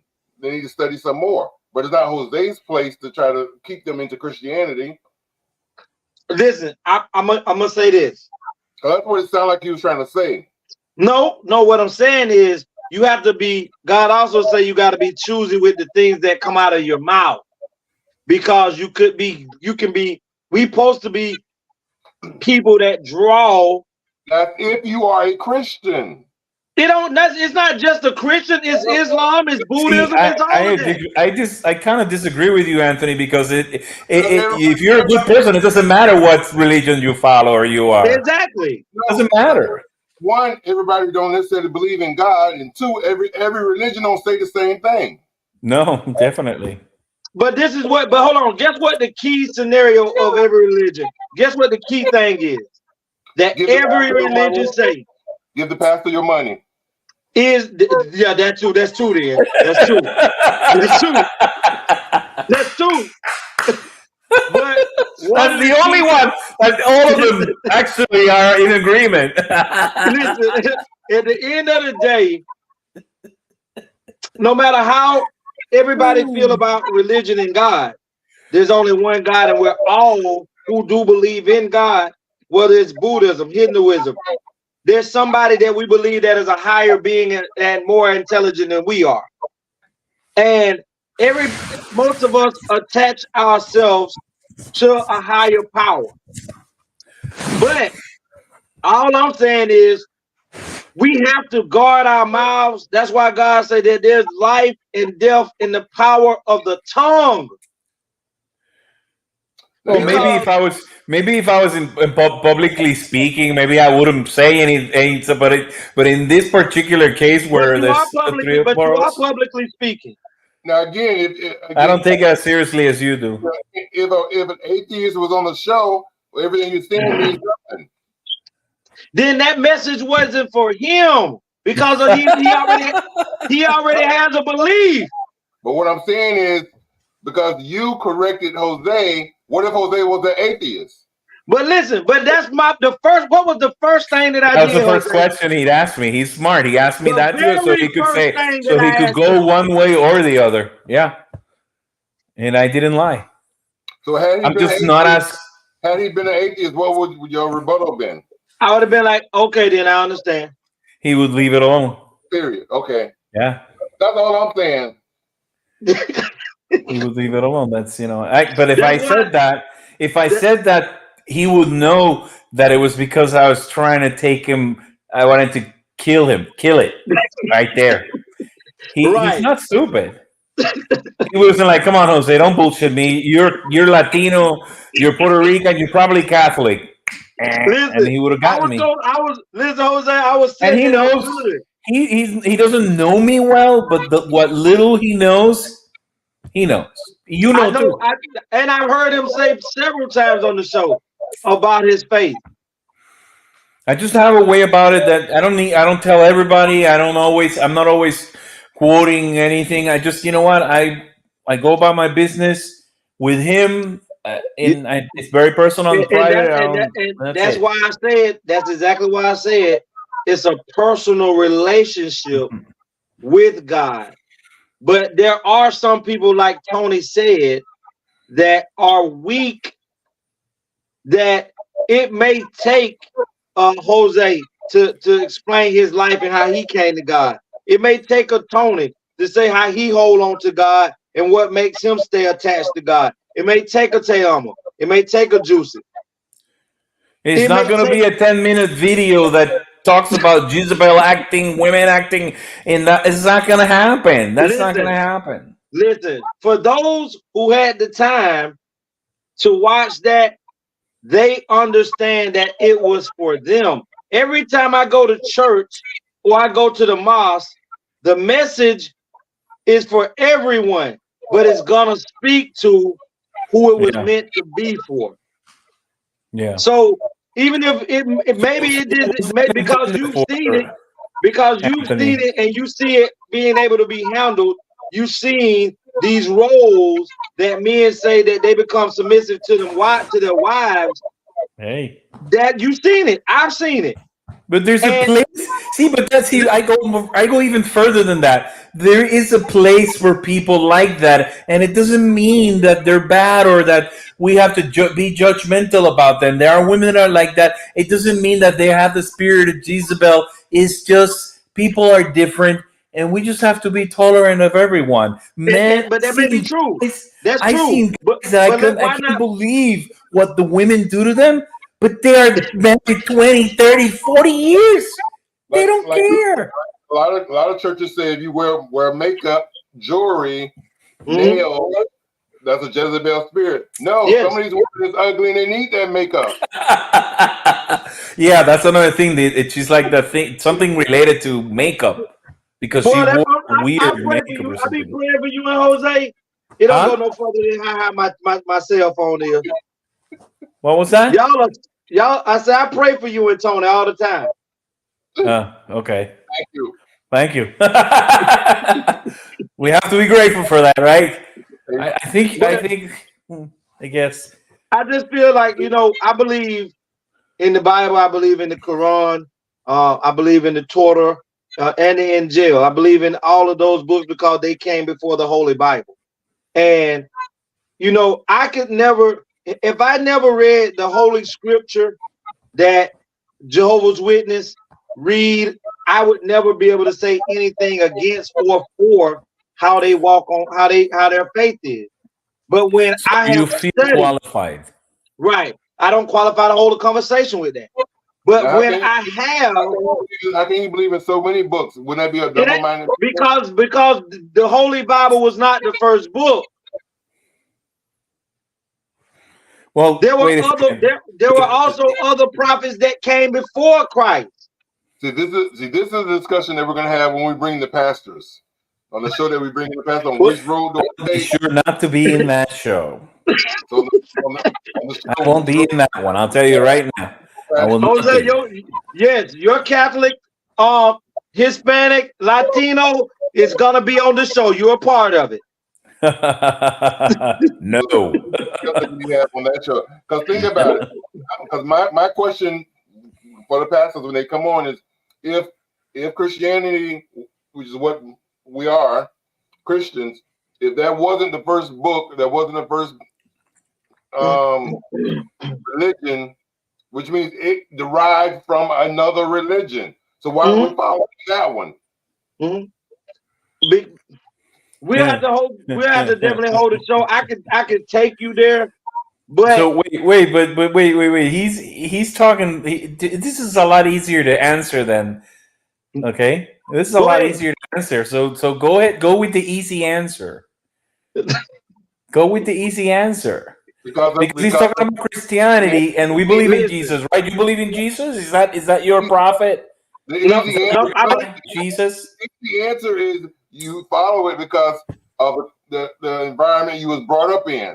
I was raised in America. America was Christian. My family was Christian. My mama went to Christian church, so I became a Christian.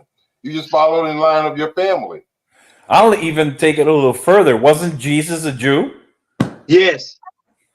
So we're all Jewish and we're following Jesus at one point somewhere back there. That's the thing too, Jose. Listen, Jose, that was beautiful because a lot of people don't know, like you said, Jesus was a Jew. Yep. When God is speaking in the Bible, he's talking to the Jewish children, the Jewish people. The laws and rules and things were upon the Jewish people. There is no such thing as a Christian. You got Jews and you got Gentiles. Jews and Gentiles. Gentiles are a group of people that are not Jewish. Exactly. But along the way, when the Roman Catholic, what was his name? Constantine was running the great Europe and all of that, there, Rome and all of that. He's the one, and Rome is Catholic. Christianity derived from Catholic. People walk around here, there's nowhere in the Bible you can go and show me where Jesus called anybody a Christian. See, everybody was a Jew. Everyone was a Jew. So their Bible ends in the Old Testament. That's their Bible is the Old Testament. They don't believe in Jesus. I mean, it's funny because some Jews actually believe in Jesus. They just don't think he was God, but they recognize him some Jews recognize him as a great prophet. Yeah, so it's kind of like it's like the Muslims. Well, I have no idea what the Muslims believe in. But it's exactly what you just said. I don't. But it's exactly what you just said. They don't degrade Christ. We don't degrade Christ. He was considered to be yes. I'm No Islamic. wonder you're so. I'm just kidding. Just kidding. Well, listen, we can do this. We can do this all day, but we're gonna say that for another show. And I know, I definitely would like for you to be there, Jose. That it's gonna be a great show. You can give some insight from being a Catholic on how. But my biggest thing is I this. have no idea. Listen, my biggest thing is this. I believe people have to have a great personal relationship with God. Some people encrypt the same way Catholics believe that they have to pray to the Virgin Mary to intercede. Am I right so far, Jose? I heard Virgin Mary. The second one, what? I didn't say the second one. But people pray to the Virgin Mary so the Virgin Mary can intercede. Oh, okay. That's the word I couldn't understand. Go ahead. Right. Am I wrong? Yeah, no, you're right about that. Yeah, now watch this. Now watch this. In That's Catholicism. And guess who Christians pray to talk to God? Jesus. Okay. Now, in Islam, you pray directly to the Father because there's a thin line where God says, "Thou am a jealous God. Thou shalt place no one before me." Okay. And if you believe in the Christian, he also says, "Ask anything in my name." Right. And this is just my belief, and this has nothing to do with religion. It's just my internal belief of me having conversations with God. The reason I think that the world is in turmoil and it doesn't seem that God is manifesting himself upon our problems and situations is because we're not praying to the right God. I disagree with you, but it's okay. We can disagree. You may, but guess what? If we look in throughout time when Moses was on Mount Sinai and he was up there praying 40 days, 40 nights.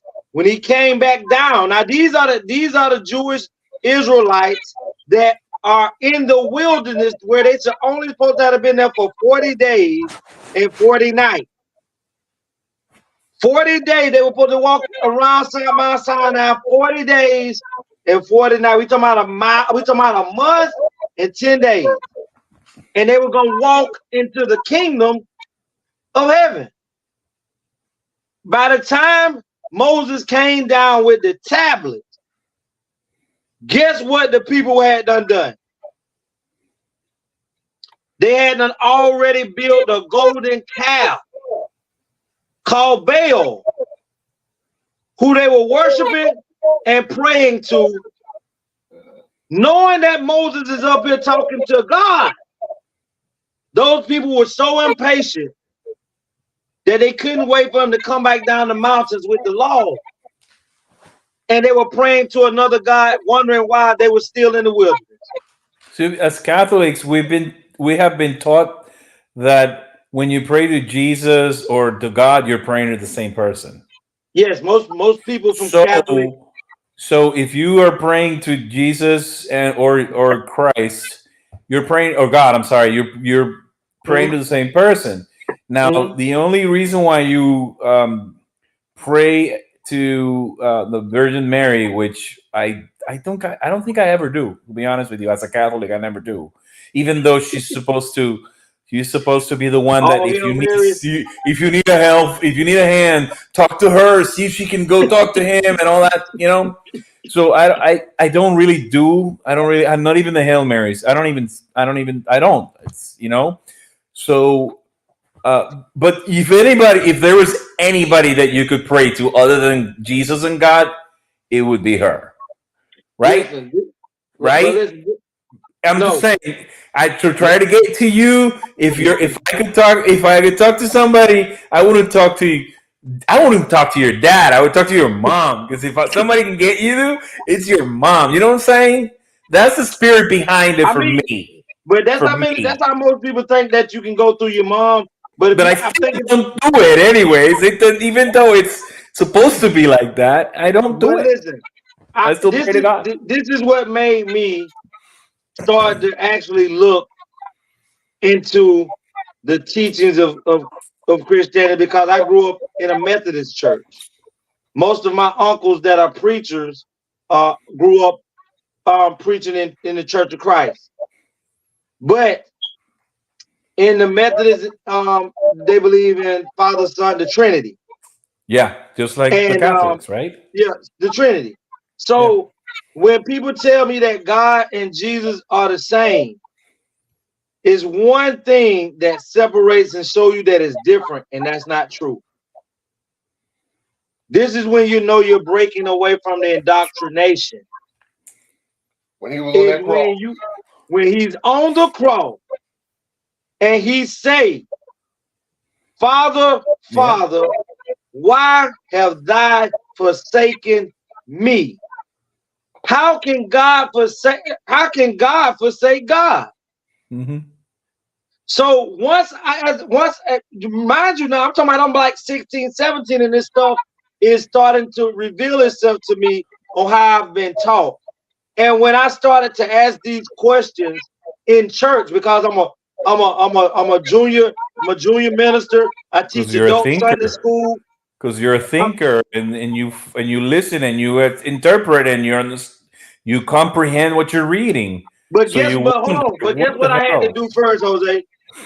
I had a great teacher tell me that when you're conversating with God, you ought to ask God for wisdom, knowledge, and understanding while you're searching for answers of his word. With those three things, and you're doing it from your heart and doing it diligently, he will reveal these things to you.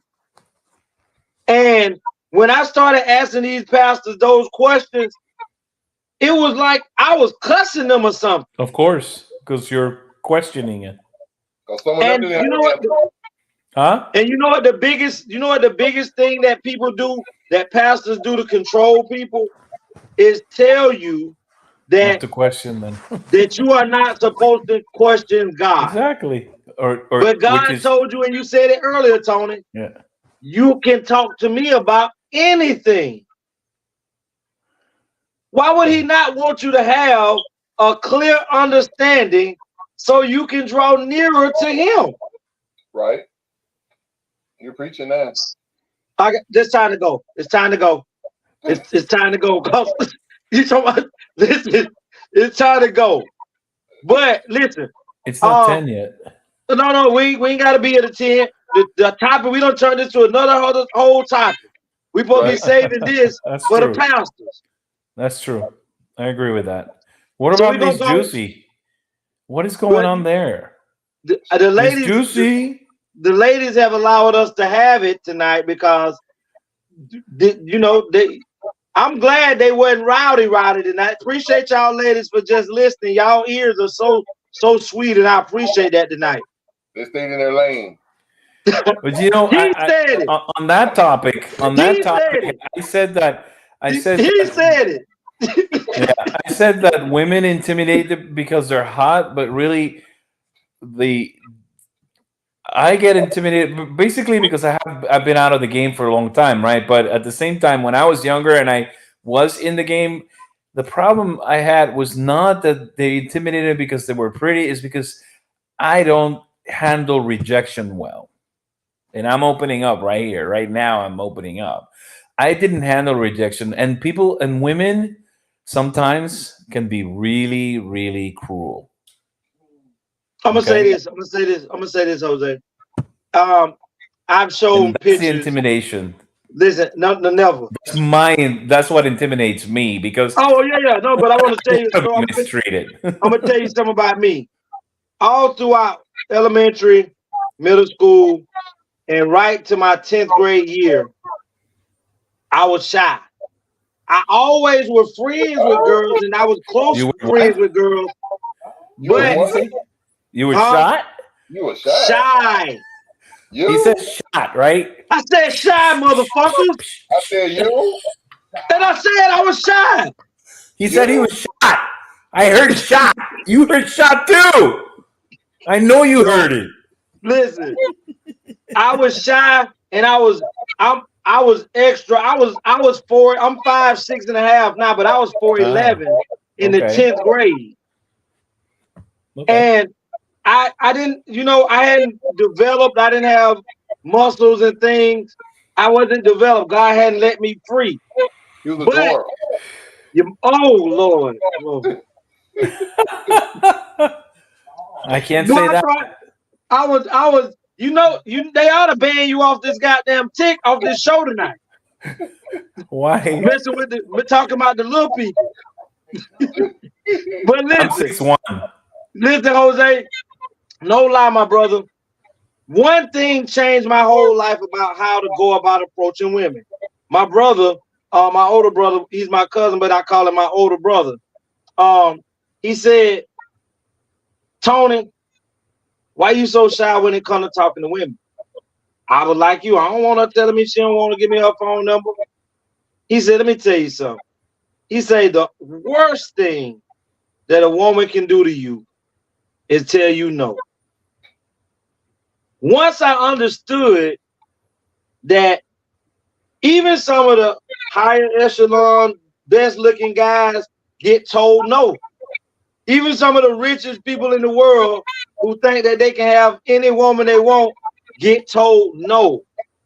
But and most men get denied 7 times out of 10 of women. But if I would have ever just stayed in that mindset, I would be probably that same little guy that never built confidence. That little bit of word my brother spoke to me, that the worst thing that a woman could ever say to you is no. Shit, I done heard no from my mama 1,073,000 times. Listen, I may not look like much today because I'm 50-some years old, but when I was 22, like Tracy, I was 6'1", I was skinny, I was a handsome devil, and I still was intimidated because women saying no is not the same thing as being cruel. Women can be cruel when they reject you. It's not just a no. There's always something more. They don't just say no. They say, and to me, I'm 25. I look good, and you're telling me no? No. You. But see, he just answered it. You didn't hear him? Say it one more time, Jose. Say it one more time if I can show you where his problem was at. You say no to me? Me? Yes. You can't. His ego was super inflated. That he thought no woman could tell him no. Well, that's how you feel now. No, hell, I don't. Well, I think he's right to a certain point because I didn't really approach women as much. I got approached more. So if I was approaching a woman, so that made him feel like he was the shit. Exactly. They gotta come to me. They used to come to me more than I used to go to them. Right. So he the dude in the club. He the dude in the club chilling on the wall. Let me tell you something. I never humiliated any woman. Any woman that would come to me, I would never turn them away. I had girls that would come to me that were ugly or that I didn't like, and they would, do you want to dance? You want to dance with me? And I'm like, yeah, let's go dance. I never said no to anyone because I felt like I don't want that to happen to me. And that's exactly why, Jose, I was glad that I went through that phase early in life, so that I learned that that's not how I would make a woman feel. Yeah, but like I told my sons, I say you got to be real careful while you're in middle school and high school of how you treat girls, because you may see some that have already blossomed to be pretty now. That means their beauty could possibly fade early. That ugly duckling, one day you gotta come back across that bridge, and that ugly duckling ain't gonna be an ugly duckling. She's gonna be a beautiful swan.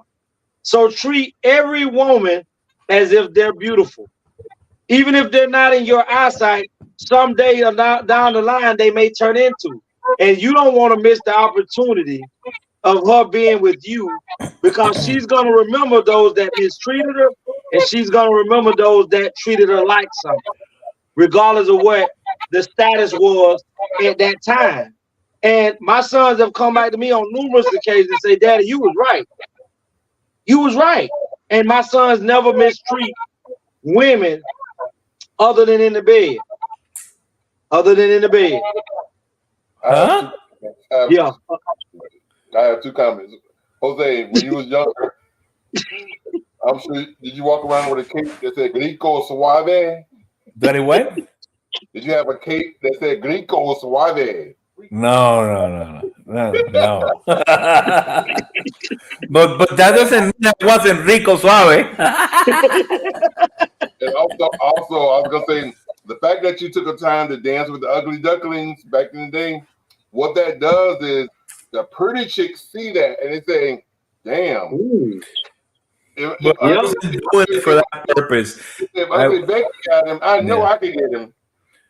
But I it never also, did it for that reason, though. I never did it for that reason. I did it because I felt like, you take the courage to come over, and I'm gonna humiliate. I didn't want to humiliate you, and yeah, let's go. It was a compliment. They wanted to dance with me. Yes, and it also, along with making those look at like, damn, she got him on the dance floor, it also elevated the self-esteem of that individual.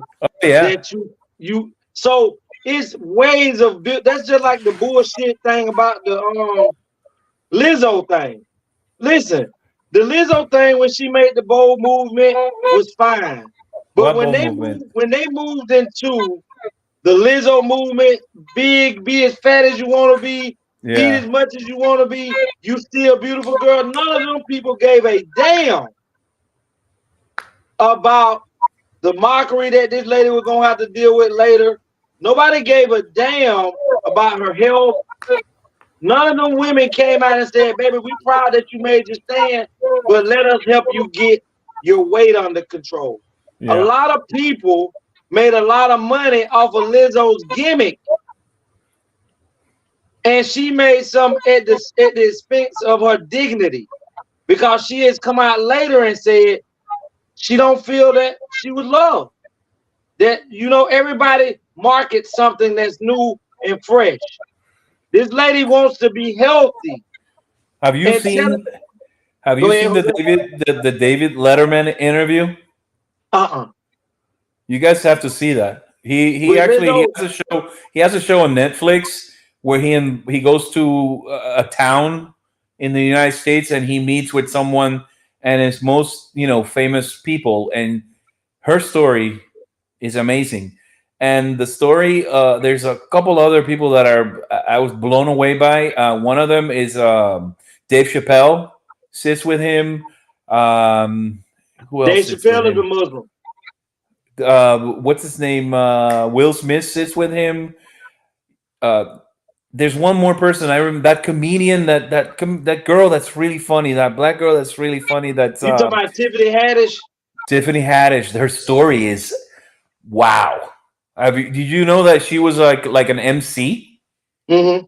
She was like a master of ceremonies, and she was do bar mitzvahs, and she got to a point where she was making like $3,000 a night as doing the MC, because she got so popular in the bar mitzvah circuit that it was.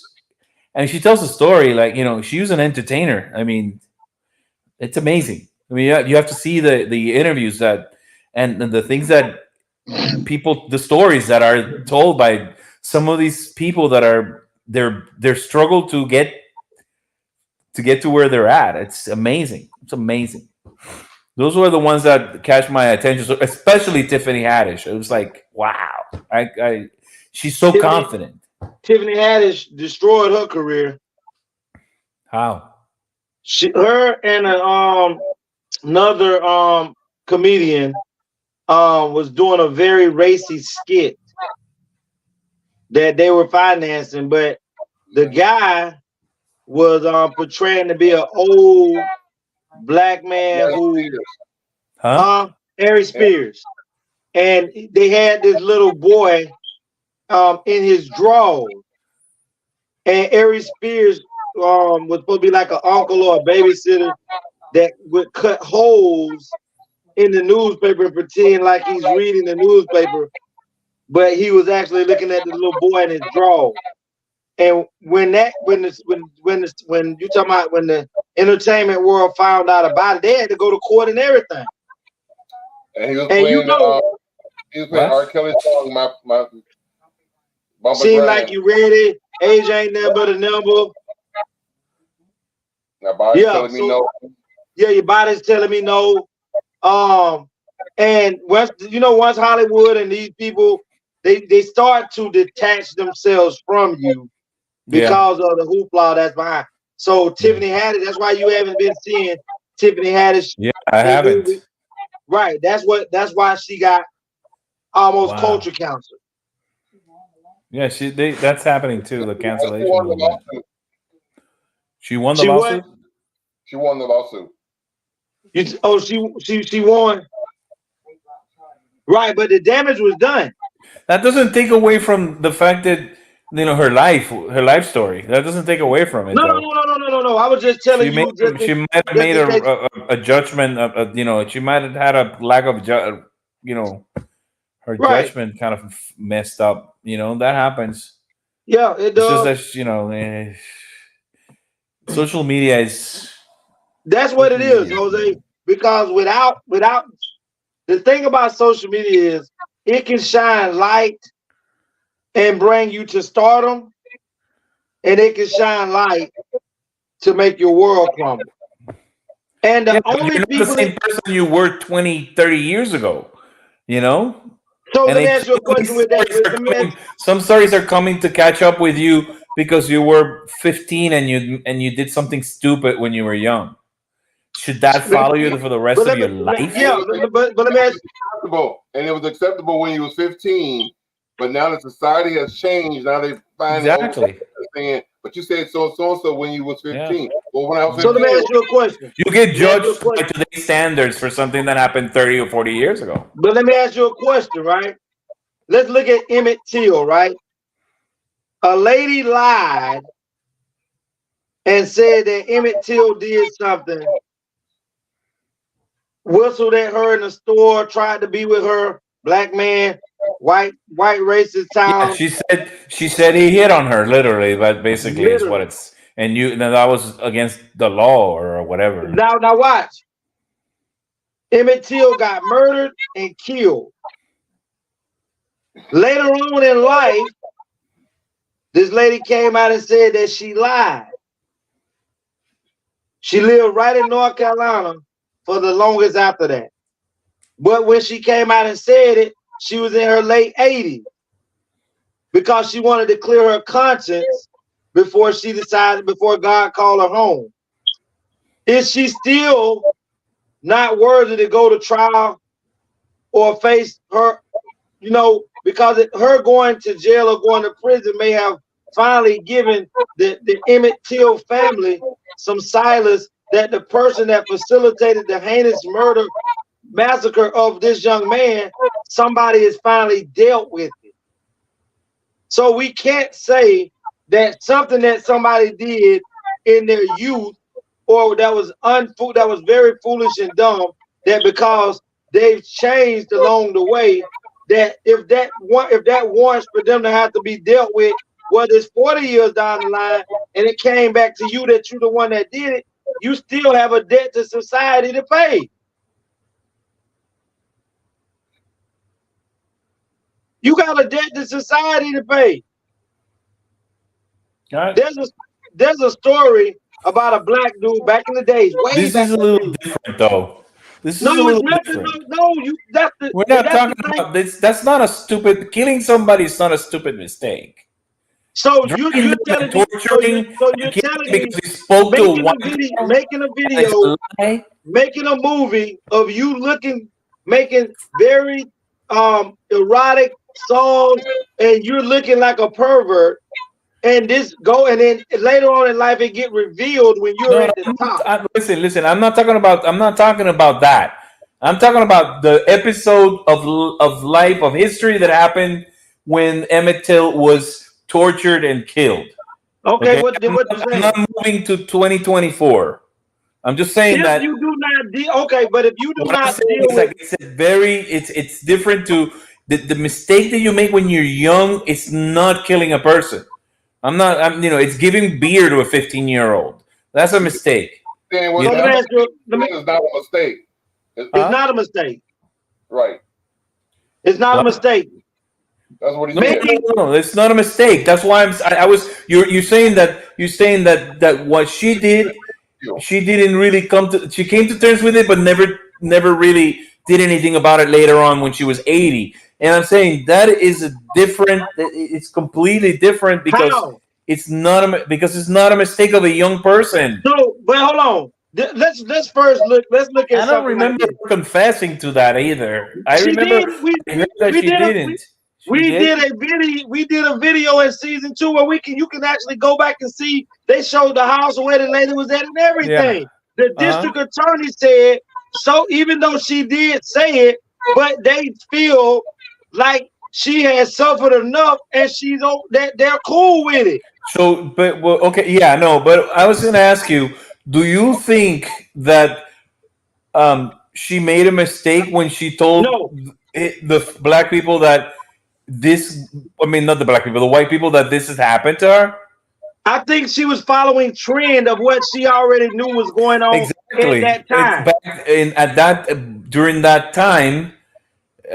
It was acceptable. It was It was something that acceptable, happened. As horrible as it was, right? where this is not acceptable now. None of it is acceptable now. When was there video? No, no, obviously to us it's not, but we didn't live in that time. Right, I agree. Emmett But Till but and that's his family lived that time, not but guess us. what, Jose? That's still like let's say you're a musician, right? And you and your wife got kids, and you've been a great musician for years. And later on in life, you die off. You didn't get the royalties to your money. I mean, to your music and everything. And 20 years pass. Your wife is 20, 30 years done passed. Your kids are grown now. And today, right now, somebody samples your music, your song without your dad's permission, Yeah, and go and make this song even bigger today. yeah, You can go back.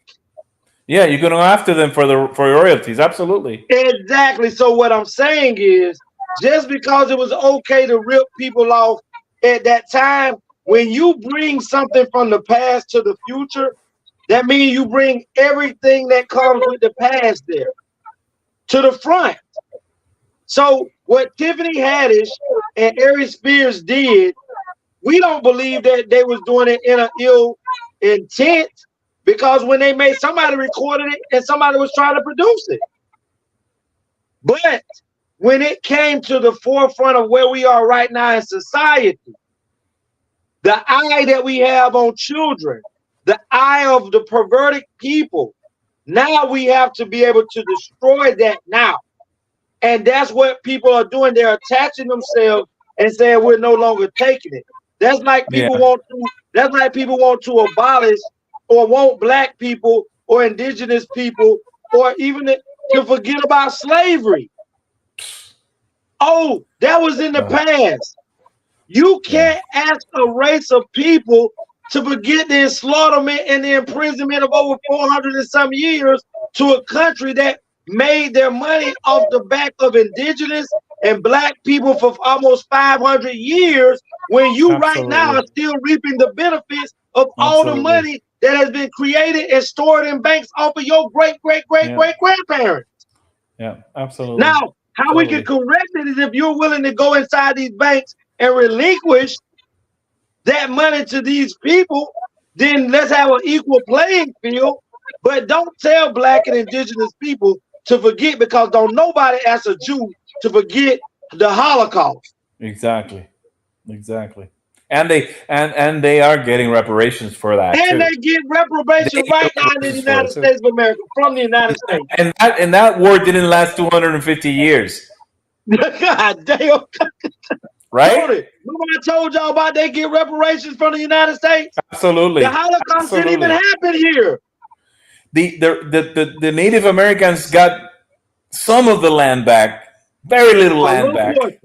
Okay, and that's a better reparation than what the slaves got, right? Exactly. Which is zero.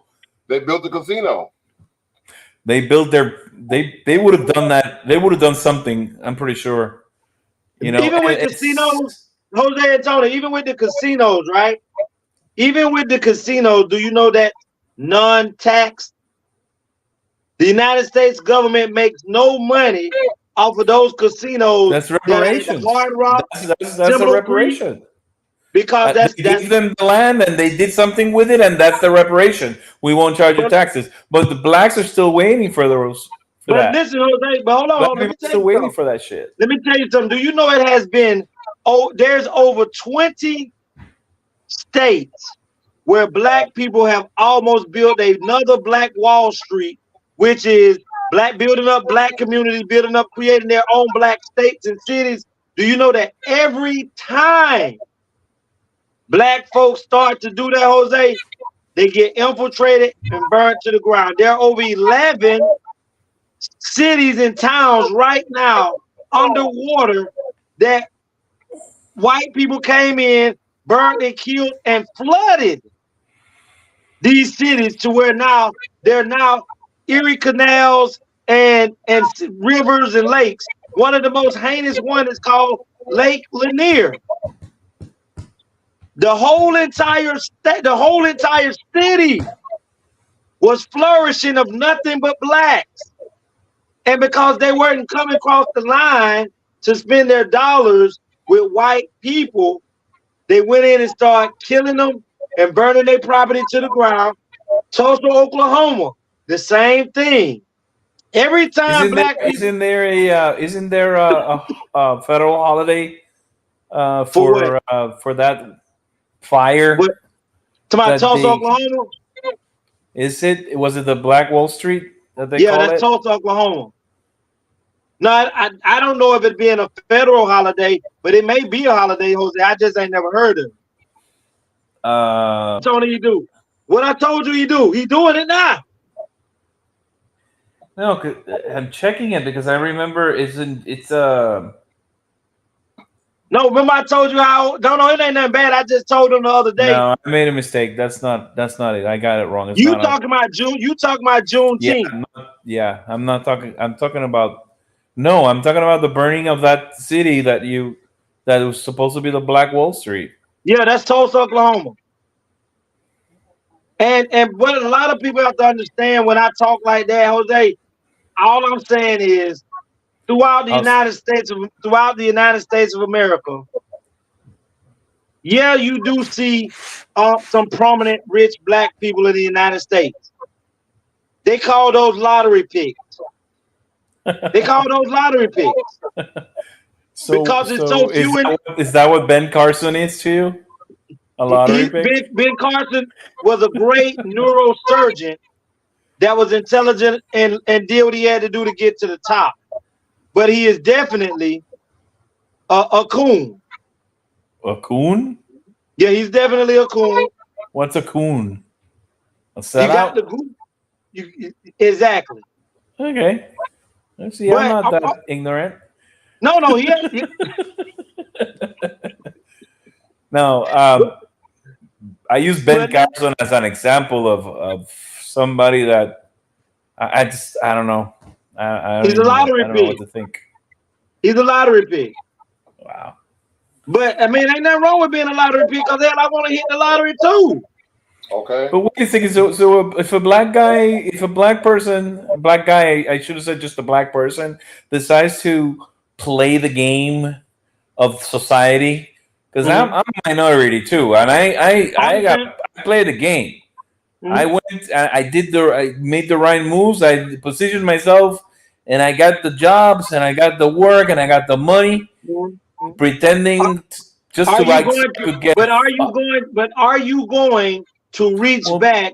And are you going to reach back and bring your people with you, those that want to come, those that you Yes, can teach to work. absolutely. When you don't do that, and it's all about you and where after you've made it, then that's what sets the difference from you trying to make it and playing the game. You're supposed to play the game to be able to go to teach the game to the rest. I had several people that when they saw me when I was hired to work for a large banking institution in New York, and I walked into that branch, and I was an officer. Back then, that's what they would call us.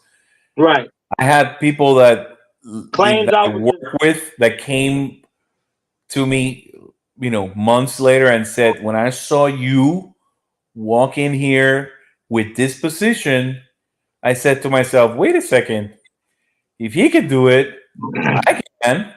I said, Exactly. why couldn't you do it? Why did you have to wait for me?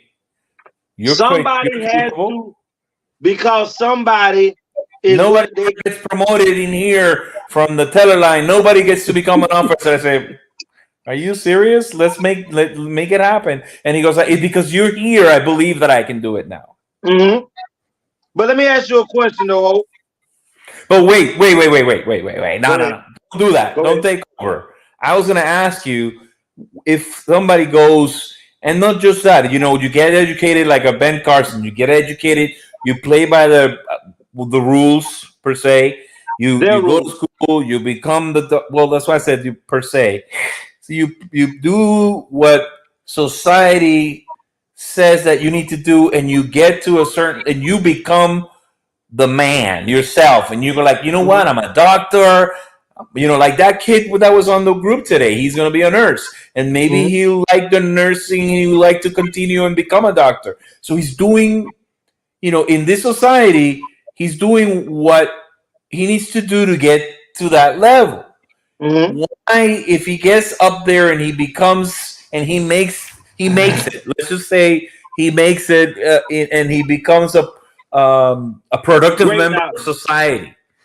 Let's, and for lack of a better description, why is that a lottery? Because the way I think about lottery is like, you get a chance because you played and you won that opportunity. But this kid is not winning that opportunity. He's going to school, he's paying his way, and he's trying to become, he's trying to be more than just, more than. I'm gonna tell you why I look at it as a lottery. Because when I look at the numbers of people, it is a lot more, of course. Right. So when he succeeds, which he will, because he has the drive. Yeah. But if I line up 1,000 black males, and out of 1,000, only 200 makes it to that pinnacle, those were 200 lottery picks, because it's not the norm. You know how many players play in the NFL? You know how many colleges it is in the United States of America? You got kids all across the world every year, train hard, participate in sports with a dream of becoming an NFL, NBA, NHL, MLB. And out of all these schools and all these sports being played, every year, the NBA only takes about 73 to 100 players. Very little. Of course. NFL, each team has to be cut down to a roster of 55, and it's 32 teams. But for all those people who had a dream of accomplishing that, those are dream deferred. So the ones that made it are lottery picks. And they actually show you too, because teams get the bid on you. They get to decide who's gonna be number 1, number 2, number 3. Exactly. And that's how it goes on in society. And the only thing that I'm saying with that is a lot of those kids get to go to school, and they get to study something that they could fall back on if the sports thing doesn't turn out. Guess what one of the number one degrees boys. I ain't talking about girls. Boys, black. Get probably sports analyst or something like that. it's coaching. Something, because the vast majority of them, educationally wise, don't even supposed to be in college. And the only reason they're in college now and taking remedial classes the fucking 4 years, 3 years that they're there before they go to the pros is because they can run, jump, skip, and hop. Yes, and they passed them. Yes. And they passed them alone.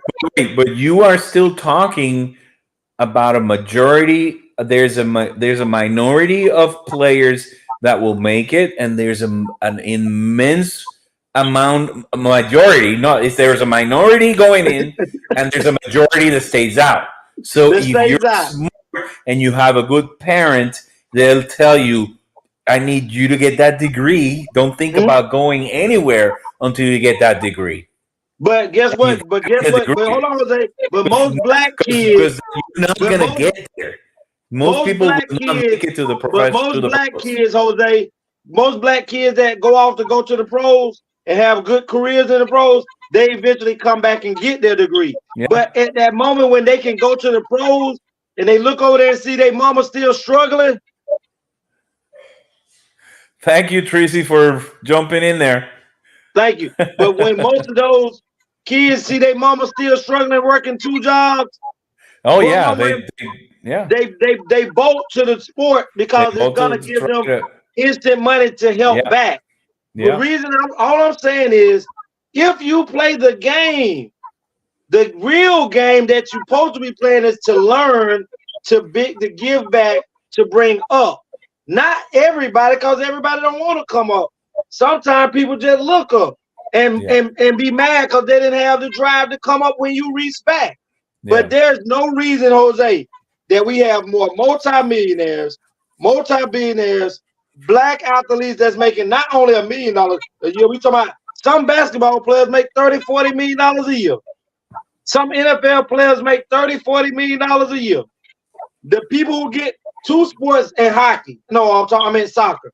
Soccer, we rarely playing that. Only our brothers and sisters from overseas playing, soccer a lot. That's gonna change. But it's changing. But basketball and baseball are the only 2 sports with guaranteed contracts. You can sign a contract with the NFL. They say we're gonna give you $85 million, but we're gonna give you the signing bonus of $30 million a day. That's you. And over the next 4 years, we're gonna divide this up. Now, out of that $80 million, because you signed for the 80, the government already snatched 40. Yeah. So you signed an $80 million contract, you only got 40, and now you have to pay for your agent who takes 4 to 7% of the original 80. Of the 80, Not the 40 that you got, the original 80. Yeah. So now you're sitting at roughly about 30, maybe let's say at 8, you're sitting at about $32 million.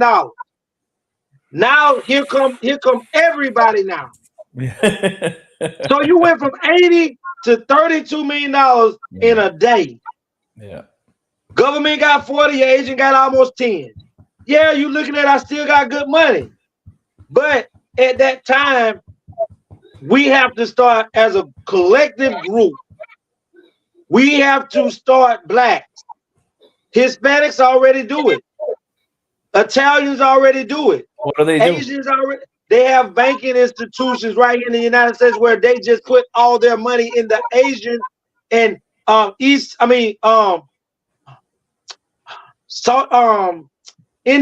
Indian group of people that are here. They don't just put their money in Chase Bank.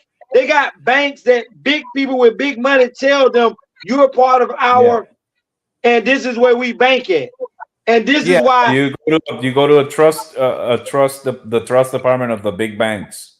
Of the big banks. They handle, but that's because you're gonna put $30 million in a bank account. You're gonna put 50 or 60, depending on how much money you're gonna put. Collectively, yes. So just imagine There's nobody spend this, and black people spend $2.3 trillion a year in the United States of America collectively. But black people have the second least amount of money in the United States of America. The only person that's below the black American is the Hispanic, and they're on the rise. Yep. So why don't all the blacks who got all these millions and billions of dollars say we want to create our own banking institution where we can start financially helping our black race be able to have access to funds and money that we know banks illegally hold and prevent you from having access to when you come in and ask for a loan to do this. Come into and loan to do this. Jose, you think I'm lying? I want you to go back and watch this movie. You can watch it on Netflix. I know. You know, I know. It's called, but I want you to watch this movie and then me and you have a discussion anytime off the phone or whatever. There's a movie called The Bankers. That's the name of it, The Bankers. These two black smart guys, Samuel L. Jackson and Anthony actually, listen to me, Jose. Go watch this movie. Okay. It's back. They portray to be back in the days at that time, and you gonna listen, man. You gonna learn how people, banking institutions, really show you they did not want black people being able to have access to money to buy homes. I worked in banking. I know it. I know. Oh well, yeah. My bad, 25 years in the bank. My bad, Jose. My 25 bad, baby. years. I forgot, baby. Exactly. My bad. But you know it. No, of course. So why don't listen, and some of it is deserved, though. Some of it is deservedly so. But listen, we're not going to say that it's not. It's because of the lack of education. Lack of financial education is the problem. But listen, you're right. But Jose, the vast majority of people, schools don't teach financial literacy. No, unless you're Jewish. And then your dad will teach you. They'll take you to the bank when you're 1 year old with your teeth money. With your teeth money. You how to do it. Exactly. And that's why when they get to 20, they know exactly how to manage money. Because they teach their kids when they're little. Jose, right now, I remember when I was in the 5th grade. My daughter's in the 5th grade, Jose. My 5th grade teacher was Miss Williams, a white lady. The curriculum in 5th grade was to introduce how to write checks, how to balance your checkbook. Really? Yes, in 5th grade in Georgia. That's amazing. You already knew how to when you was from 3rd and 4th grade. So the main thing is your signature on the check and learning how to balance your book. That is not even in the school curriculum right now in high school. It should be. They took it away. That's why I say everything you say about financial literacy is right. Everybody should be have financial literacy. Absolutely. But if your mama and your daddy and your grandmama and granddaddy never knew financial literacy, and here you are coming behind them, they can only teach you what they know. It's taboo in Latin in the Latin culture. It's taboo. You don't talk about those things with your children. You see what I'm talking about? That's black people too. My dad and my mom and my dad never told me to open a bank account. I started working for my half brother when I was 18. I started working for him, and the first week goes by, he goes like, "I got your check. Okay, when can I go cash it?" He said, "What do you mean you don't have a bank account?" I was like, "No, I don't have a bank account. I've never had a bank account." And he goes like, "Come on, let's go."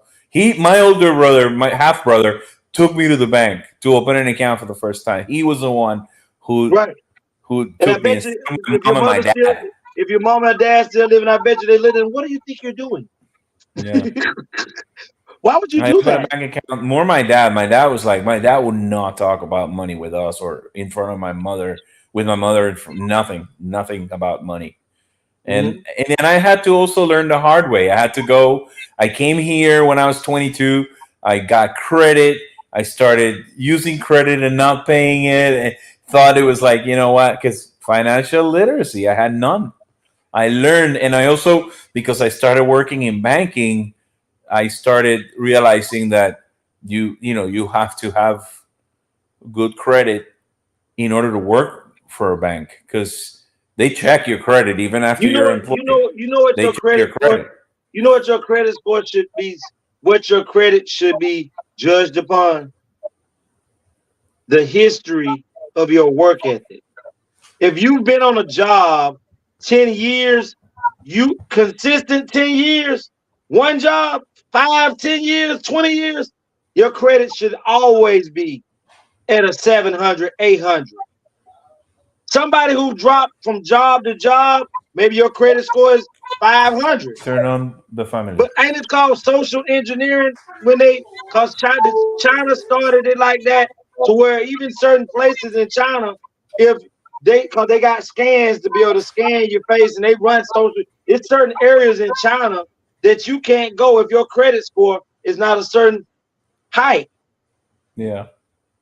Well, Legacy, but you can't even if you're working for 10, 20 years at the same job, that doesn't mean that you made the right decisions when it came to paying for your credit card, or getting, remember, a lot of but people get what it means, Jose, is credit that and they don't manage it. you have a steady mean of possibly paying this money back. Because regardless if you got a 800 credit score or not, a person can wake up and say, "Fuck this goddamn credit score, I ain't paying shit back." Fine, and At then any they'll time. go after you. They'll go after you for the money. If it's a lot of Oh, money, if it's not a lot but of money, they won't. if I don't have it, you can't take me to jail, because it is a financial.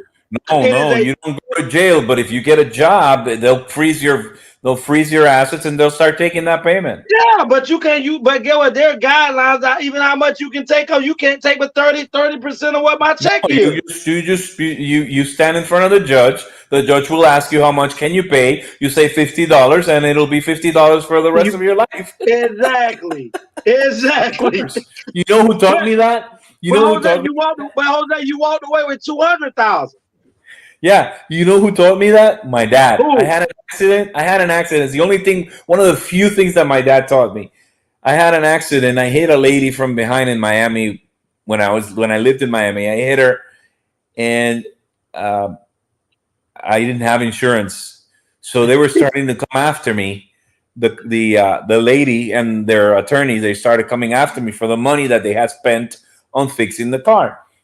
So eventually, I went. I got called to go to court, because they finally, I guess they filed, and they finally came after me, and I had to go show up. And I told my dad, I was scared, because I've never gone in front of a court for nothing. And my dad says to me, "Listen, I gave you the money to fix your car because you need to continue working, because you got to provide for yourself, and whatever. When you stand in front of the judge, tell the judge how much you can pay, and he'll tell you, all right, pay that from now on, and be done with it." And I went to court, and exactly like he said, the judge is going to ask you. The judge asked me, and I said $50 a month, and I started paying $50 a month, and then later on, I moved, and I made an offer to them to pay it all Yeah, off and yeah. got rid of it. But But that ooh, gave you time to stack your money back up yeah, to be able to exactly. make that type of offer. Yeah. Then But I listen, moved to New Jose. York and all that shit. It was But great. listen, Jose, man, it's time to get out of here, man. Listen, Yeah, I I know. pre- Even Anthony left. but listen, Anthony, where are you? listen, man. I appreciate you coming on and all the insight and information that you always bestow upon us, man. To the ATL world, to the ATL family, you know what to do. ATL, ho! Is he here? He'll I turn it guess off he's in a little gone. bit. Go on and leave. Who's here? Oh, Miss Juicy's still here. Juicy, I didn't see you tonight. Take care of yourself.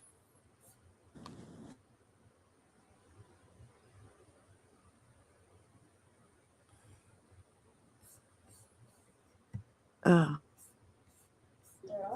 Tag, I thought he'd let me talk to you.